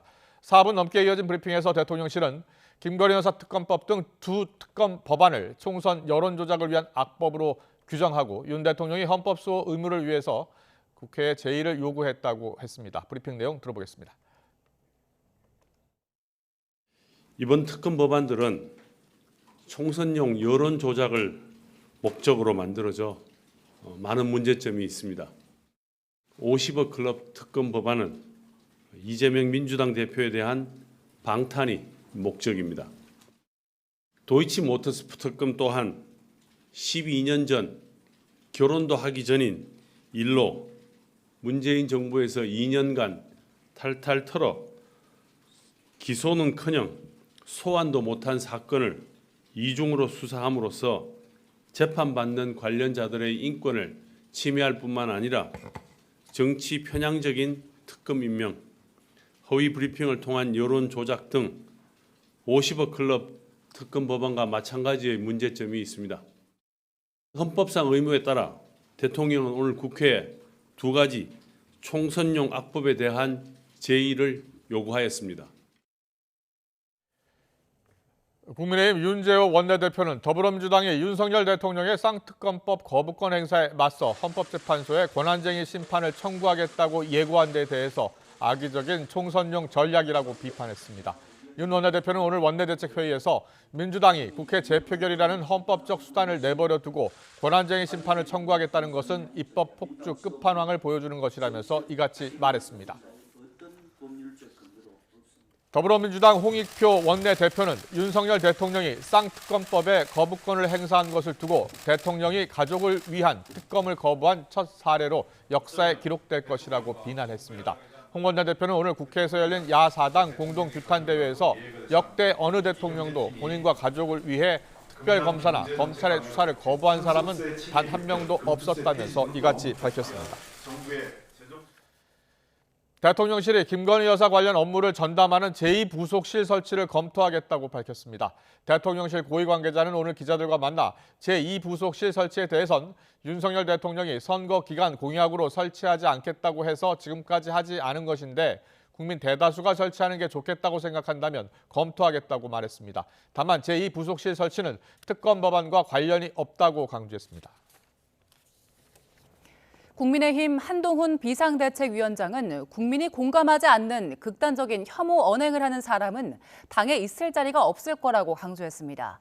한 위원장은 오늘 당사에서 열린 사무처 사무실에서 다소 극단적인 생각을 가진 분이라도 넓은 틀에서 함께할 수는 있지만 포용은 최소한의 기강을 전제로 한다며 이같이 말했습니다. 이어 극단적 갈등과 혐오의 정서는 전염성이 크기 때문에 신속하고 엄정하게 대응하겠다고 덧붙였습니다. 민주당 당대표 정무조정실장인 김영진 의원은 흉기 피습으로 입원 치료 중인 이재명 대표가 2주 안에 당무에 복귀할 가능성이 있다고 전망했습니다. 김 의원은 오늘 YTN 라디오 인터뷰에서 이 대표가 다행히 성대나 기도 부분에 손상이 없어 2주 이내에 좀 움직일 수 있을 정도로 잘 회복하면 정상적인 업무를 짧게 진행할 정도는 될 것 같다고 말했습니다. 이어 과거 이 대표가 20여일 단식 이후에도 바로 복귀해서 업무를 보겠다는 의지가 강했고 이번에도 그렇다며 이른바 병상 정치를 고려하진 않고 있다고 설명했습니다. 민주당은 이재명 대표 피습 사건 후속 대응을 위해 당내에 비상설 특별위원회를 만들고 위원장에 전현희 전 국민권익위원장을 임명했습니다. 대책위는 이 대표 피습 사건에 대한 철저하고 신속한 수사 촉구와 함께 사건 관련 막말과 가짜뉴스 대응, 그리고 재발 방지 대책 마련 등의 역할을 맡게 됩니다. 경찰이 민주당 이재명 대표를 습격한 피의자의 신상 공개를 검토하고 있습니다. 부산경찰청은 60대 피의자 김모 씨에 대한 신상공개위원회 개최 여부를 검토하고 있다고 밝혔습니다.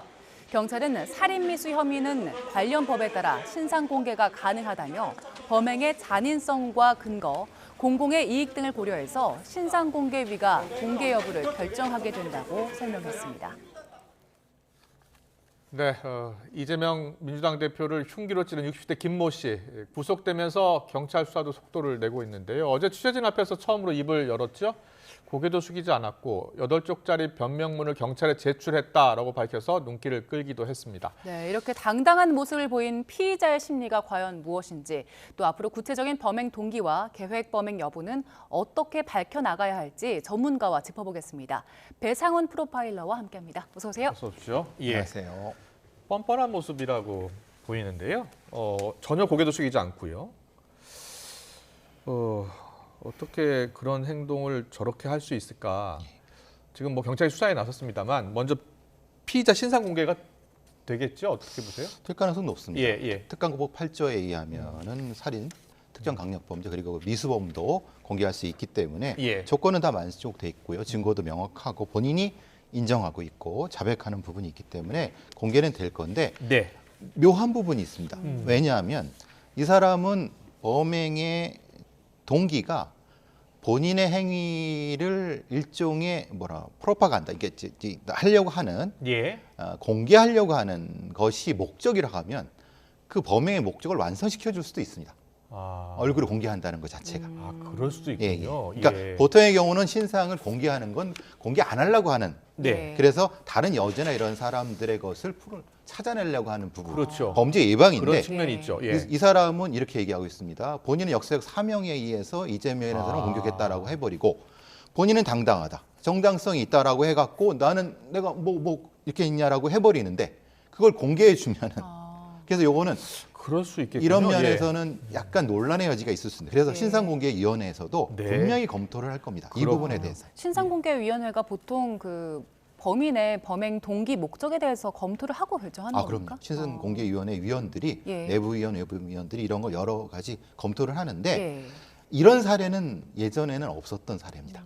그렇기 때문에 아마 전례가 생길 수가 있기 때문에 아주 신중할 겁니다.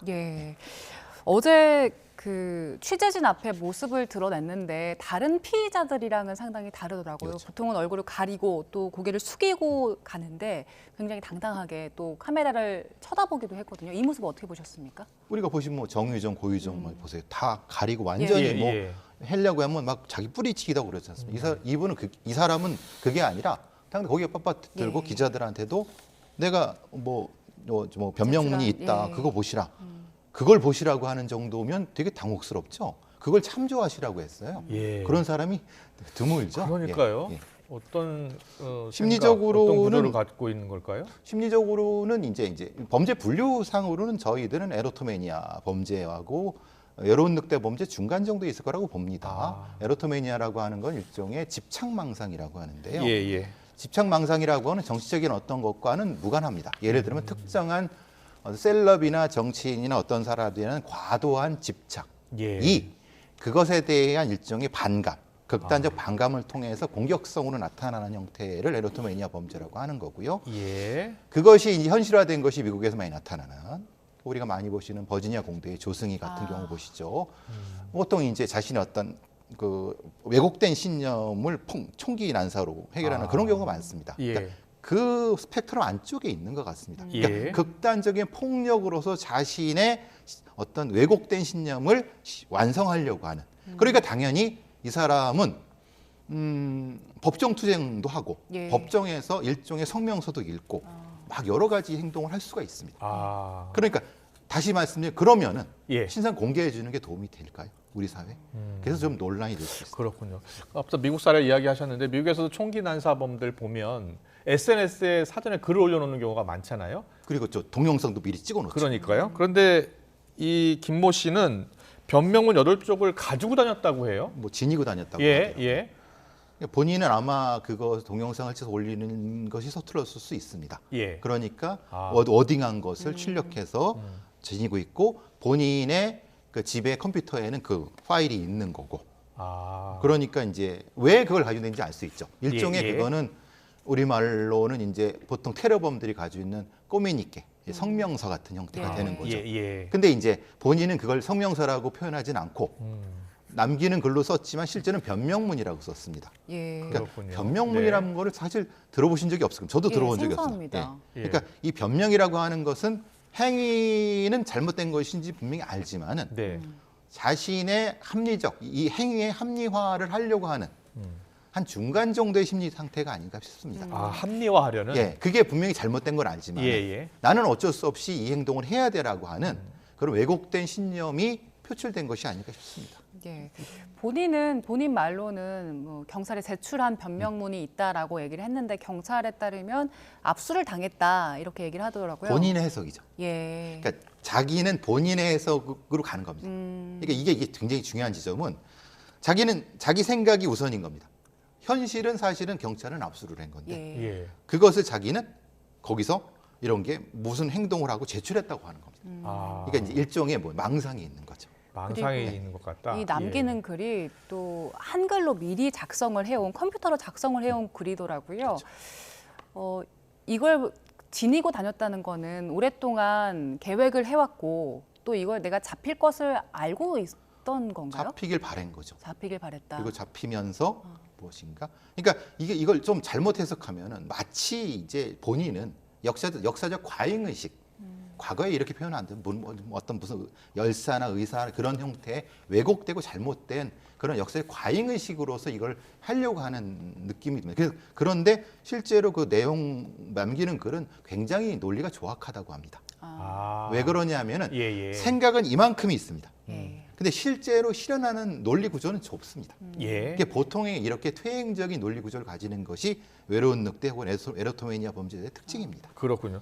그 범행 후에도 유치장에서 삼국지 책을 읽고 있다고 본인이 해요. 선택했다고 예, 했죠. 본인이 책을 볼 수 있냐고 해서 책 뭐 한 100여 권을 이렇게 보여줬더니 목록을 삼국지 1, 2권을 택했다고 하더라고요. 어떤 심리가 있는 겁니까? 그러니까 그거를 했을 때 저도 깜짝 놀랐습니다. 예. 그러니까 보통의 그 유치장에 있는 사람들은 소위 말하는 뭐 수양이 될 수 있는 그런 거라든가 아니면은 그런 비슷한 형식의 뭐 예를 들면 뭐 성경이라든가 불경 같은 거 이런 거를 보는 경우가 많은데 이게 삼국지라고 하니까 본인이 그 내용문에 남기는 글에 했던 역사에 대한 얘기를 많이 했다고 합니다. 그러니까 역사에서의 자기의 존재. 그러니까 좀 조악하지만 내가 이 범죄를 왜 저지르는지에 대한 그것을 굉장히 보여주고 싶은 것 같습니다. 보여주고 싶어하는 그런 범죄로 거죠. 보인다. 이게 이제 옳은 행동은 아닙니다. 분명히 아닌데 자기는 그게 옳은 행동이라고 과감하게 많이 보여주고 싶은 것 같습니다. 그렇군요. 그래서 그런데 보니까 작년 6월부터 6차례 정도 따라다녔다는 거 아닙니까? 이재명 대표를. 여러 차례 시도했고 준비했다는 거잖아요. 그렇죠. 근데 따라다니는 모습이 조금 어떻게 보면 거기 다니시는 분들도 좀 당황했다는 게 보통 이재명 대표의 지지자들이 저런 복장을 하지 않거든요. 근데 왕관을 쓰고 그렇죠. 거기다가 이제 뭐 이상하다 표현은 그런데 여기 편말 들고 막 그러니까 주변 분들이 뭐 저런 사람이 있어 이렇게 표현했다는 거예요. 눈에 띄게 하려고. 뭔가 자신을 표현하려고 계속 그런 행동을 한 것 같아요. 그러니까 오히려 저런 행동을 할 계획이 있었다고 하면 눈에 띄면 안 되지 않습니까? 이게 반대지 않습니까? 그렇군요. 이 습격범 경우에 따라서 정신병력 검증도 받을 수 있습니까? 받을 수 있습니다. 받아야 되는 건지는 모르겠습니다. 왜냐하면 이건 논란이 있을 수 있습니다. 예를 들면 이런 겁니다. 보통 뭐 FBI라든가 미국의 연방수사계에서는 이런 종류의 범죄자들에 대한 심리 검사를 조심스럽게 하는 거는 이 사람들이 어떤 특정인에 대한 주장을 할 겁니다. 예를 들면 이재명 대표든 아니면 뭐 여당 대표든 그럼 그 말을 수사하다 보면 그 정치인에 대한 쪽으로 수사가 되지 않습니까? 그렇군요. 그러면은 어떤 쪽으로 왜곡이 될 수가 있을 수 정치인의 이름도 있다고 하더라고요. 그렇죠. 그럼 안 되지 않습니까? 왜냐하면 경찰의 수사는 불편부당해야 되는데. 그러면 이것이 그러니까 이제 예를 들면 이런 겁니다. 민주당 일각에서는 뭐 배우가 있냐 없냐 이런 논란도 있고 그러면은 그러니까 이 김모 씨의 범행을 개인의 일탈로 몰아가는 거 아니요? 라고 하는 정치적인 논란이 될 수 있습니다. 있고. 예, 알겠습니다. 자, 그렇기 때문에 이제 경찰이 좀 더 철저한 수사를 해야 되는데 지금 보니까 압수물들이 있어요. 보면 압수물들 보니까 휴대전화도 3대고 개인용 PC도 3대. 뭐 이렇게 플랜카드도 이렇게 가지고 있고요. 이 압수물들을 하나하나를 어떻게 분석을 할 것 같습니까? 이제 뭘 중심으로 봐야 되는 게 중요하죠. 이제 소위 말하는 배우가 있느냐, 혹은 공범이 있느냐를 중심으로 보려고 하면은 배우와 공범이라고 하면은 이제 통신 구조, 누구랑 뭘 했는지, 그리고 뭐에 받은 메일 이런 것이 중심이 되는 거고. 그렇겠네요. 내용 자체를 분석하는 것은 의미가 있을까 싶습니다. 왜냐하면 아까 그 논란이 될 수 있는 거죠. 그러니까 내용 자체를 분석하는 것은 논란이 될 수 있기 때문에 누군가와 어떤 계속한 의사소통을 해서 그것에 영향을 받았던 그 부분을 찾아내는 것이 중심이 될 가능성이 높습니다. 그리고 그걸 포렌식을 하겠죠. 네, 이 습격범 같은 경우는 지금 확신범이란 분석들이 좀 많잖아요. 근데 확신범이라는 표현은 좀 조심스럽습니다. 왜냐하면 확신범이라고 하는 것은 내가 이거를 결과를 알고 하는 범행이라는 겁니다. 이 표현은 왜 나오냐면 그러니까 이런 거죠. 그 정치범들 요즘 그런 표현 안 써요. 정치범들이 예전에는 그 권위주의 국가에서는 일반 자평사범으로 취급을 했습니다. 그러니까 나는 자평사범이 아니야. 나는 무슨 행동을 해도 확신이 있어. 그러니까 이제 이야기하자면 나는 양심수야, 나는 정치범이야.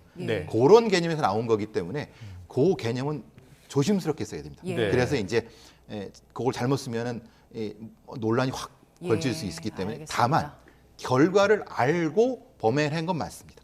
본인도 주장한 맞죠.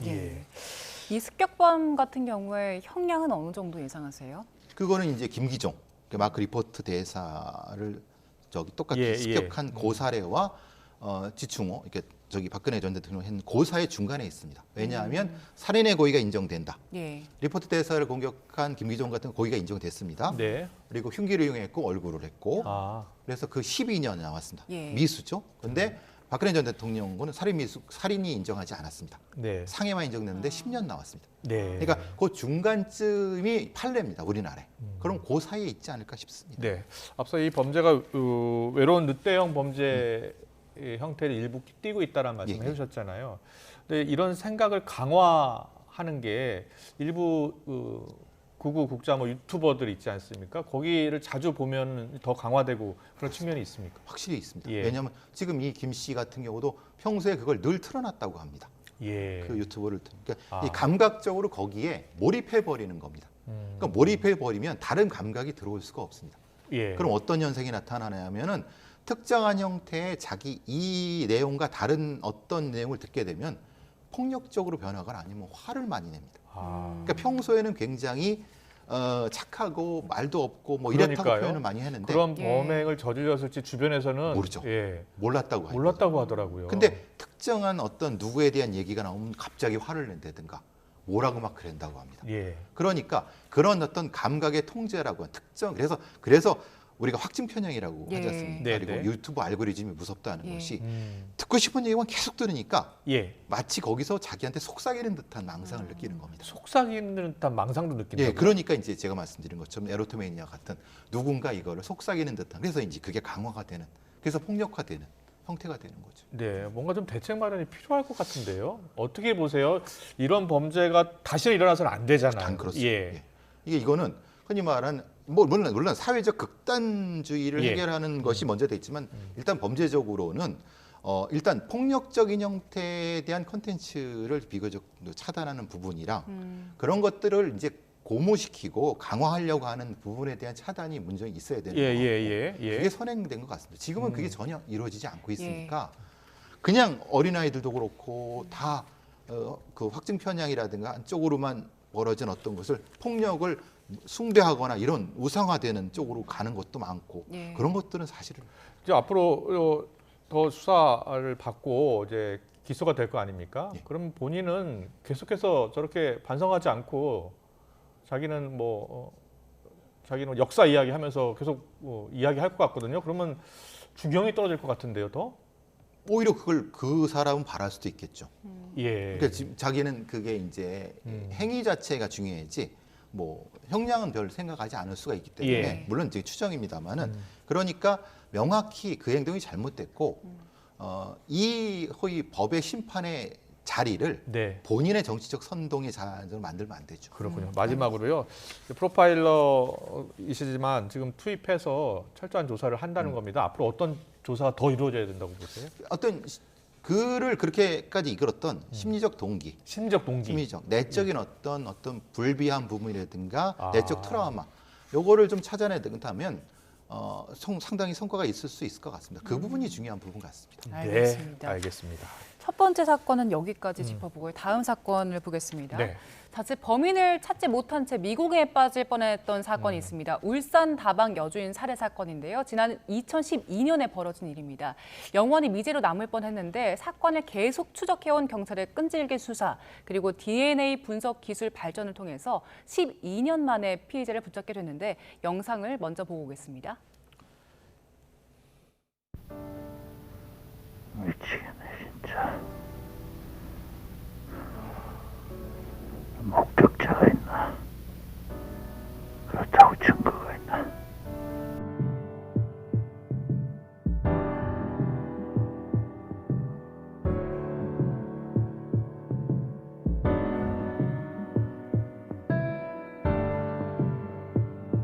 화성 연쇄살인 사건 용의자 이춘재는 30년 가까이 된 증거물에서 본인 DNA가 발견되면서 꼬리를 잡혔습니다. 다만 16년 전 저지른 또 다른 미성년자 강제추행에서 남긴 DNA 조각이 김근식의 발목을 잡았습니다.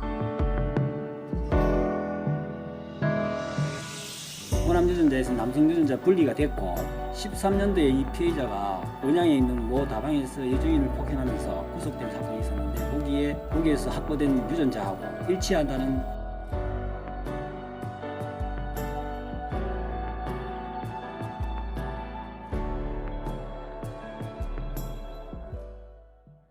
범인은 반드시 잡혀야 하죠. 그런데 확실히 이 DNA 증폭 검사 기술이 발전하면서 과거에 못 잡았던 범인들이 다 잡히고 있어요? 예. 예전 같은 경우는 아주 작은 미량은 그거를 수사할 수가 없습니다. 왜냐하면 그걸 다 써버리면요 변호인들이 요구를 합니다. 그게 국가에서 했던 게 맞아? 그게 이른바 보관을 해둬야 됩니다. 그러니까 못하니까 근데 이제 증폭 기술이 되면 이거를 DNA 이중 나선 구조이기 때문에 이걸 풀어갖고 거기다 붙입니다. 그래서 무한대로 증폭을 할 수 있습니다. 그래요? 예, 그래서 이제 DNA 증폭 기술. 그래서 양을 요만한 걸 이만큼 만들어 둡니다. 그래서 양이 작아서 분석을 못했는데 그거를 띄워갖고 다양한 방식으로 시도를 합니다. 무슨 DNA 분석 기술도 여러 가지가 있거든요. 거기에 많은 양이 들어가니까 이렇게 하는데 기술이 여러 가지를 해갖고 찾게 되는 거고 그래서 이제 문제가 되는 건 이런 겁니다. DNA라고 하는 것이 그냥 순수하지가 않습니다. 막 섞여 있죠. 생각해 보시면 우리가 침도 튀고 그러면 다른 사람 침도 섞이고 막 그렇지 않습니까? 그럼 여러 사람의 DNA가 섞여 있습니다. 그럼 그거를 분리하는 기술이 핵심입니다. 그러니까 분리해서 증폭한 다음에 그거를 이른바 이제 AI 같은 통계적 방법으로 가능한 거를 수학적으로 붙여버립니다.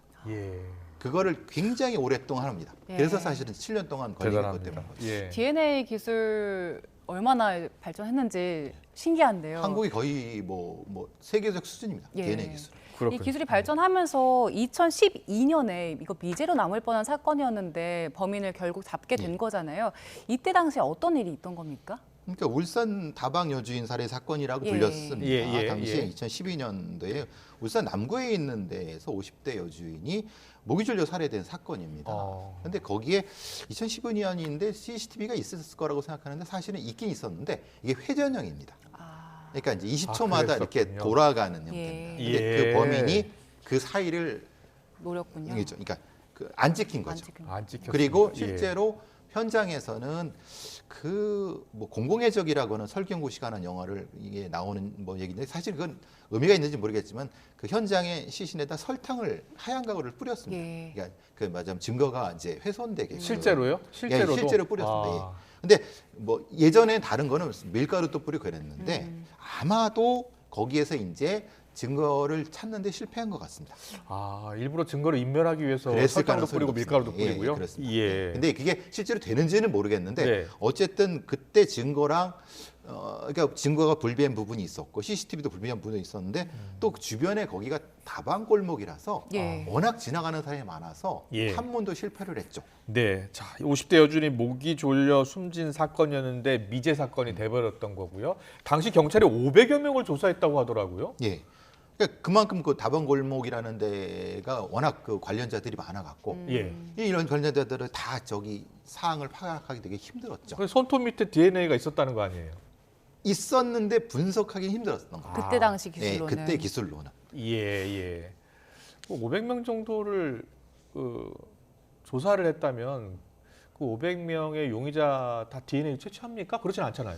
그때는 2011년도에 우리 DNA 관련된 법이 바뀌었습니다. 특정 DNA 관련된 법이 예. 있고 보통 그런 경우는 협조를 요청합니다. 그렇겠죠? 이런 뭐 살인 사건 예, 같은데 예. 그리고 협조 요청이 안 되면은 네. 아시다시피 공공장소에 흘린 DNA는 합법적으로 취득할 수가 있습니다. 길 가다가 침을 뱉으면 예, 그럴 수 그건 있죠. 국가의 것이지 본인의 것이 아니거든요. 예. 우리 이상하게 생각하실 게 아닙니다. 왜냐하면 본인이 버린 거기 때문에 이 사람을 특정할 수는 있지만 물론 그걸로 잡아놓을 수는 없습니다만은 그 사람을 특정할 수 있습니다. 지금 붙잡힌 범인이 실제로 경찰 500명이 조사했던 그 안에 들어있을 수도 있겠네요. 들었을 수도 있는 거죠. 근데 이제 예. 그때는 그걸 못했는데 그 뒤에 한참 뒤에 이제 이 관련된 부분에 DNA를 분석하면서 네. 특정 DNA의 DNA 데이터베이스에 그 사람이 예. 2013년도 바로 뒤에 1년 뒤에 예. 어떤 근처 다방에서 폭력 전과가 있었던 걸 확인한 거죠. 그러면은 그 일단 DNA를 통해서 좀 특정을 했고 2013년 사건이 또 발단이 된 겁니까? 그렇죠. 2013년에 그 피의자가 그 폭력 행위를 저지르지 않았으면 못 잡았죠. 왜냐하면 2012년만 범죄를 저지르고 예. 그냥 조용히 살았다고 하면은 대조 DNA가 있을 수 없지 않습니까? 예. 근데 이제 본인은 계속 범죄를 저질렀고 2013년도에 범죄 저지른 것을 가지고 예. DNA 등록이 됐고 예. DNA 프로필이 있었던 겁니다. 그걸 이제 아직 분석하지 못한 거를 기술이 발전해 갖고 비교해 보니까 이렇게 매칭이 된 거죠. 네. 교수님 앞서도 설명을 해주셨지만 이 DNA는 상당히 여러 명께 섞일 수 있기 때문에 좀 어렵다고 하셨잖아요.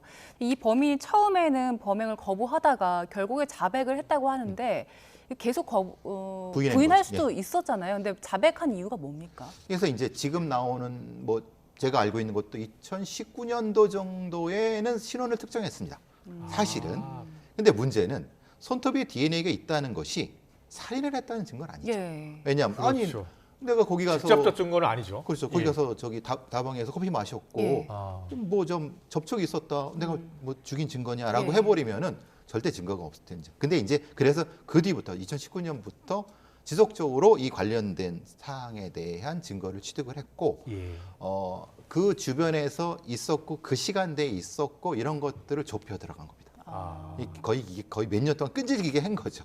그렇군요. 그리고 그러니까, 실제로 예. 프로파일러가 면담을 할 때는 이 내용들을 다 가지고 본인이 자백을 그러니까 나는 안 했다라고 쭉 한 내용 중에서 빈 내용을 프로파일러들은 알고 있었던 거죠. 그렇군요. 주변 증거를 많이 확보해서 압박을 하는 거군요. 그렇죠. 예. 그러니까 너 자백해봐라고 하면 누가 자백을 해요? 그러니까요. 예. 우리는 이만큼을 쭉 가지고 있는데, 너는 요만큼의 빈 게 있네? 비교해 보니까 어때? 그럼 이제. 그렇군요. 제가 궁금한 게 미제 사건들이 지금 하나하나 둘씩 해결이 되고 있잖아요. 그러면은 그 증거물을 보관을 해야 되잖아요. 그럼 보통 몇 년 동안 보관합니까? 참 안타깝게도 우리나라에는 증거보관법이 없습니다. 아, 그래요?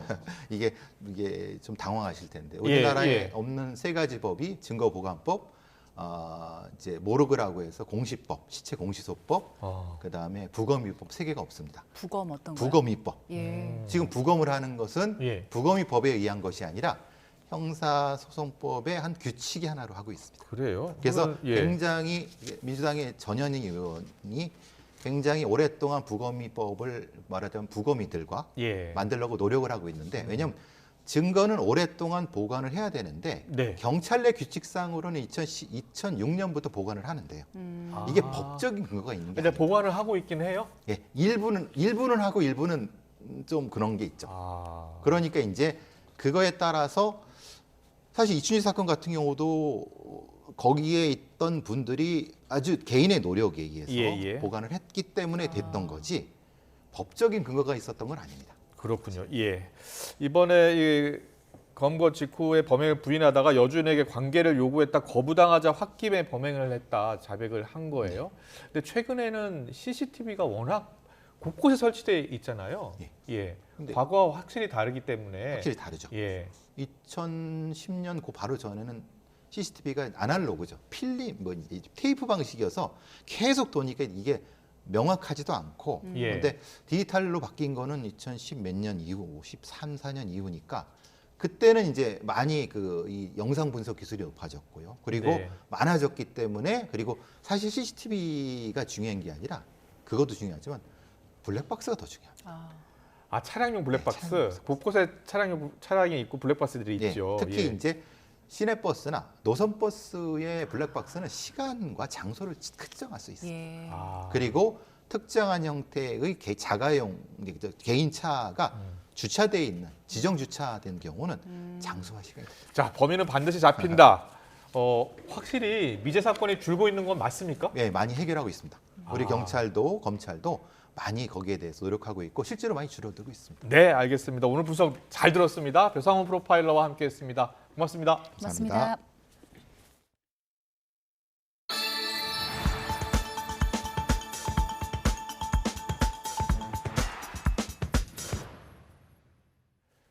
지난 3일 이란에서 발생한 대규모 폭탄 테러는 자신들이 배우라고 이슬람 극단주의 테러 조직인 IS, 이슬람 국가가 주장을 했습니다. 극단주의 순위파인 이슬람 국가는 같은 순위파인 하마스에 대해서도 시아파인 이란과 협력하지 말라고 경고했는데요. 기정훈 기자가 보도합니다.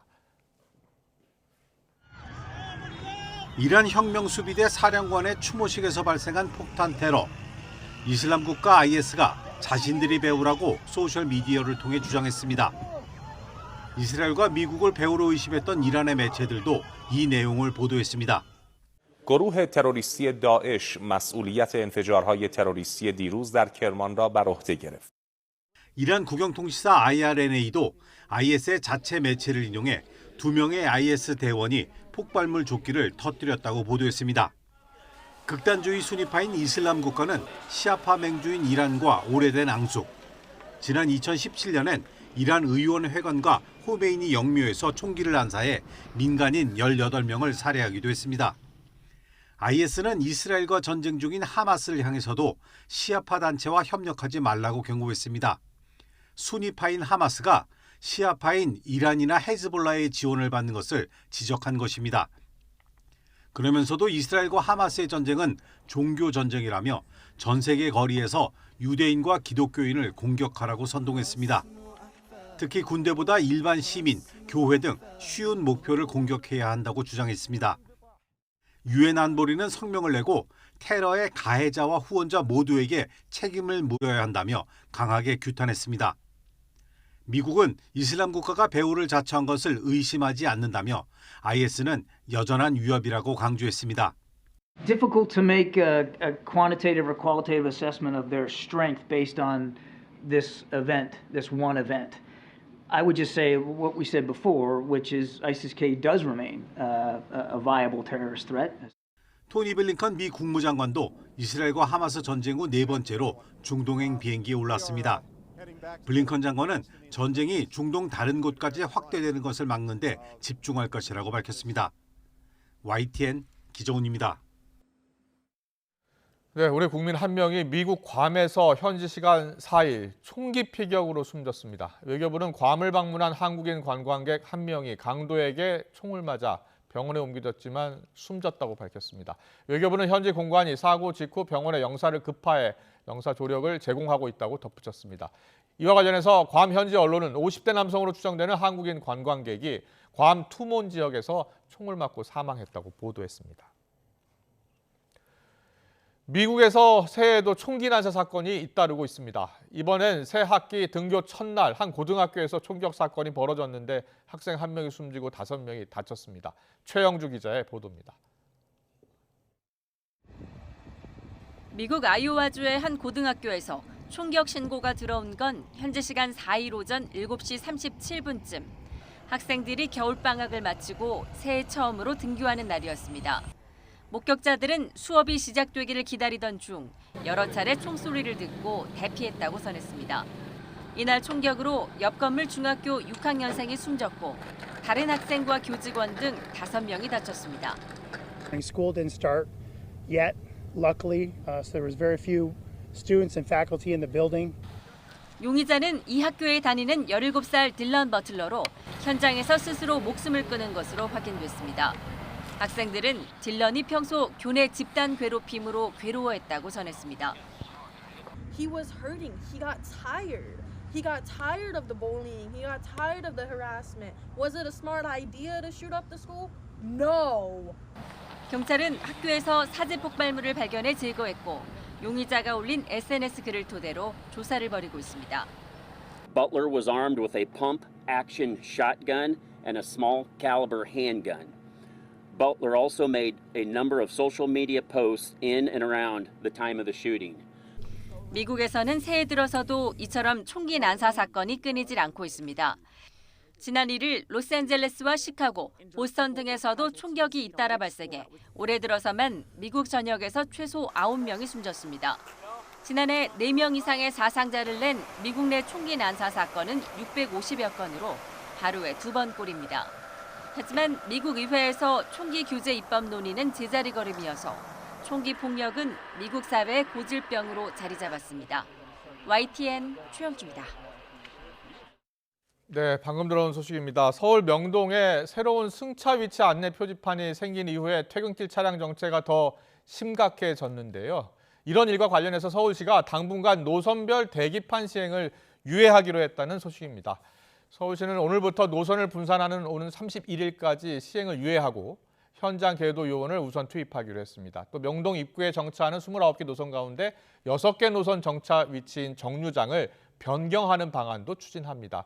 시는 지난달 26일 명동 입구에 29개 노선버스별 대기판을 설치했는데 해당 안내판 앞에만 정차해서 승객을 태울 수 있게 했습니다. 하지만 버스가 줄줄이 늘어서면서 도심 차량 정체가 극심해져 시민 불편이 가중된다는 지적들이 나왔었습니다.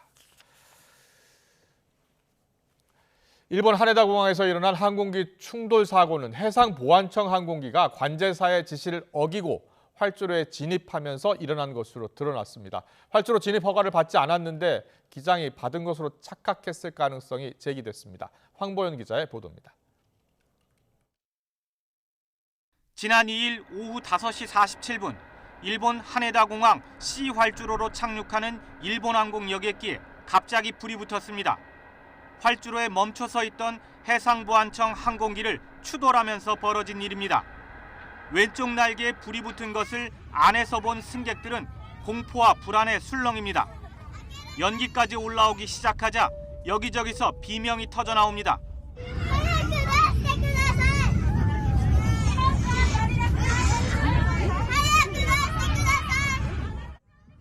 비상구를 열어달라는 다급한 목소리도 들립니다. 사고 원인은 해상보안청 항공기가 진입하지 말아야 할 활주로에 미리 들어가 있었기 때문인 것으로 파악됐습니다. 일본 국토교통성이 공개한 사고 직전 관제사와의 교신 기록입니다. 관제사가 C 활주로 진입을 허가하자 일본항공 여객기 측은 지시에 따르겠다고 답했습니다. 해상보안청 항공기에 대해서는 C 활주로로 들어가기 직전인 C5 활주로 정지 위치까지만 가라고 지시했고 해상보안청 항공기 측도 그렇게 하겠다고 답했습니다. 하지만 해상보안청 항공기는 정지 위치를 지나 C 활주로 안으로 들어가 멈춰서 있었고 착륙하던 일본 항공 여객기가 뒤에서 부딪힌 겁니다. 일본 언론은 해상보안청 항공기 기장이 대기 지시를 진입 허가로 착각했을 가능성이 있다고 보도했습니다. 一つの材料になると思いますが、細かい点については今の段階で私から申し上げることはできませんので、その点ご理解をいただきたいと思います。 관제사와 일본항공 여객기 측의 대응에도 잘못이 있었다는 지적도 나왔습니다. 해상보안청 항공기가 지시를 어기고 이미 활주로에 진입해 멈춰서 있던 것을 관제사와 일본항공 여객기 조종사 모두 전혀 인지하지 못한 것은 문제라는 겁니다.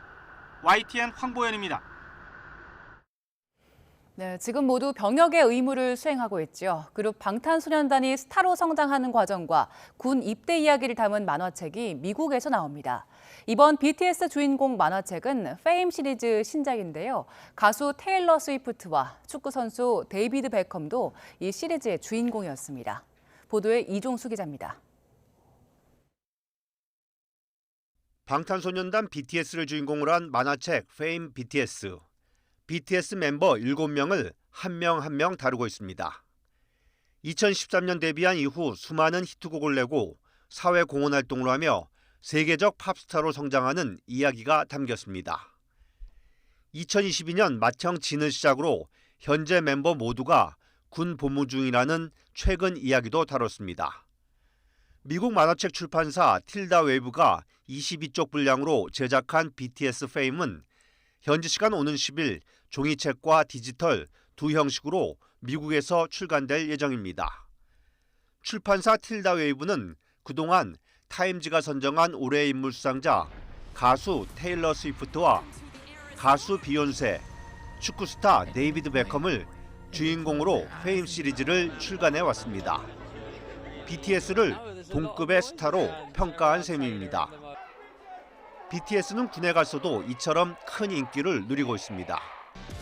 멤버 정국은 솔로 타이틀곡 스탠딩 넥스트 투 유와 이 곡이 수록된 앨범 골든으로 빌보드 메인 싱글 차트 핫 100과 메인 앨범 차트 빌보드 200에서 장기 흥행을 이어갔습니다.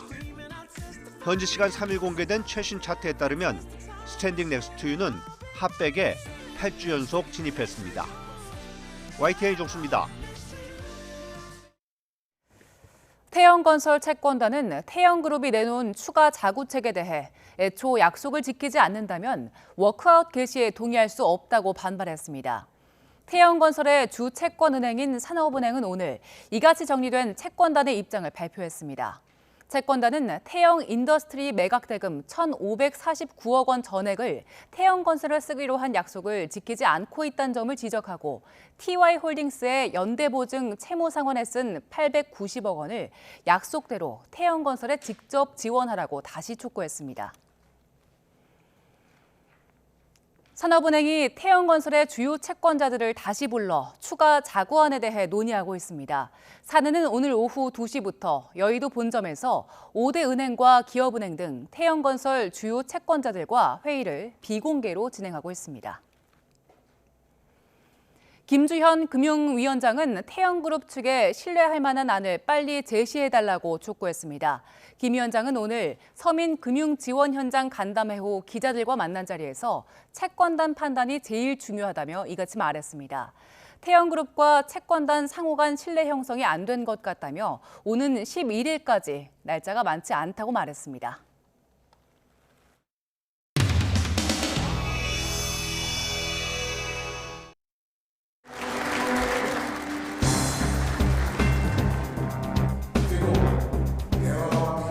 이 어려운 위기를 극복해 나가고 제가 위기를 하면 여러분은 건배로 오라고 화답해 주시기 바랍니다. 위기를 하면 기회로 가요. 위기를 하면 기회로. 위기를 기회로.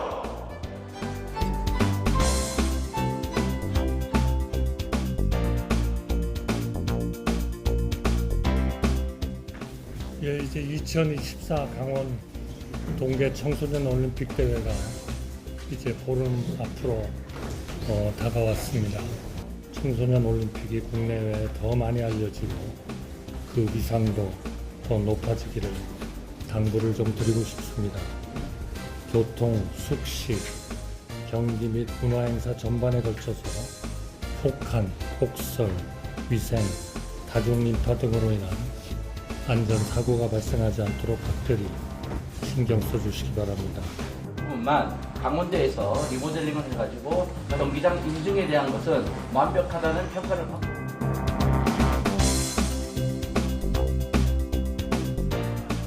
지금 정설 작업을 계속 하고 있습니다. 이게 깨끗한 상태로 정설 작업이 되어 있고요.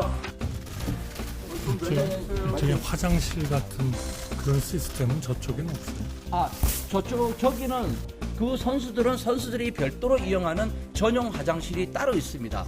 우리가 생각하기에는 지금쯤은 뭐가 좀 돼 있어야 될 텐데 네. 11서부터 해도 충분합니다. 네, 우리 운영 인력들이 다 포진돼 있습니다. 저 쓰레기 청소 뭐 이러한 담당 매니저들이 다 히팅봉 각 1개씩을 설치하고 마치고 화장실 내부를 보시겠습니다. 화장실의 숫자는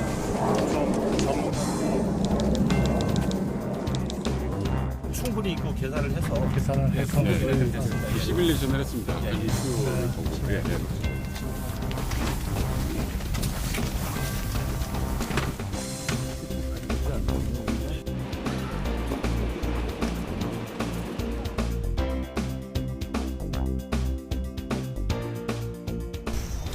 여기 보시면 이제 그 화장실이 깨끗하게 지금 정리가 잘 되어 있습니다.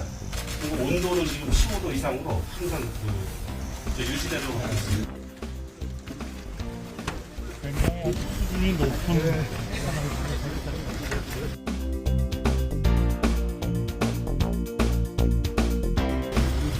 저래처럼 선수 화장실 청소 안 하시더니 2시간에 한 번씩.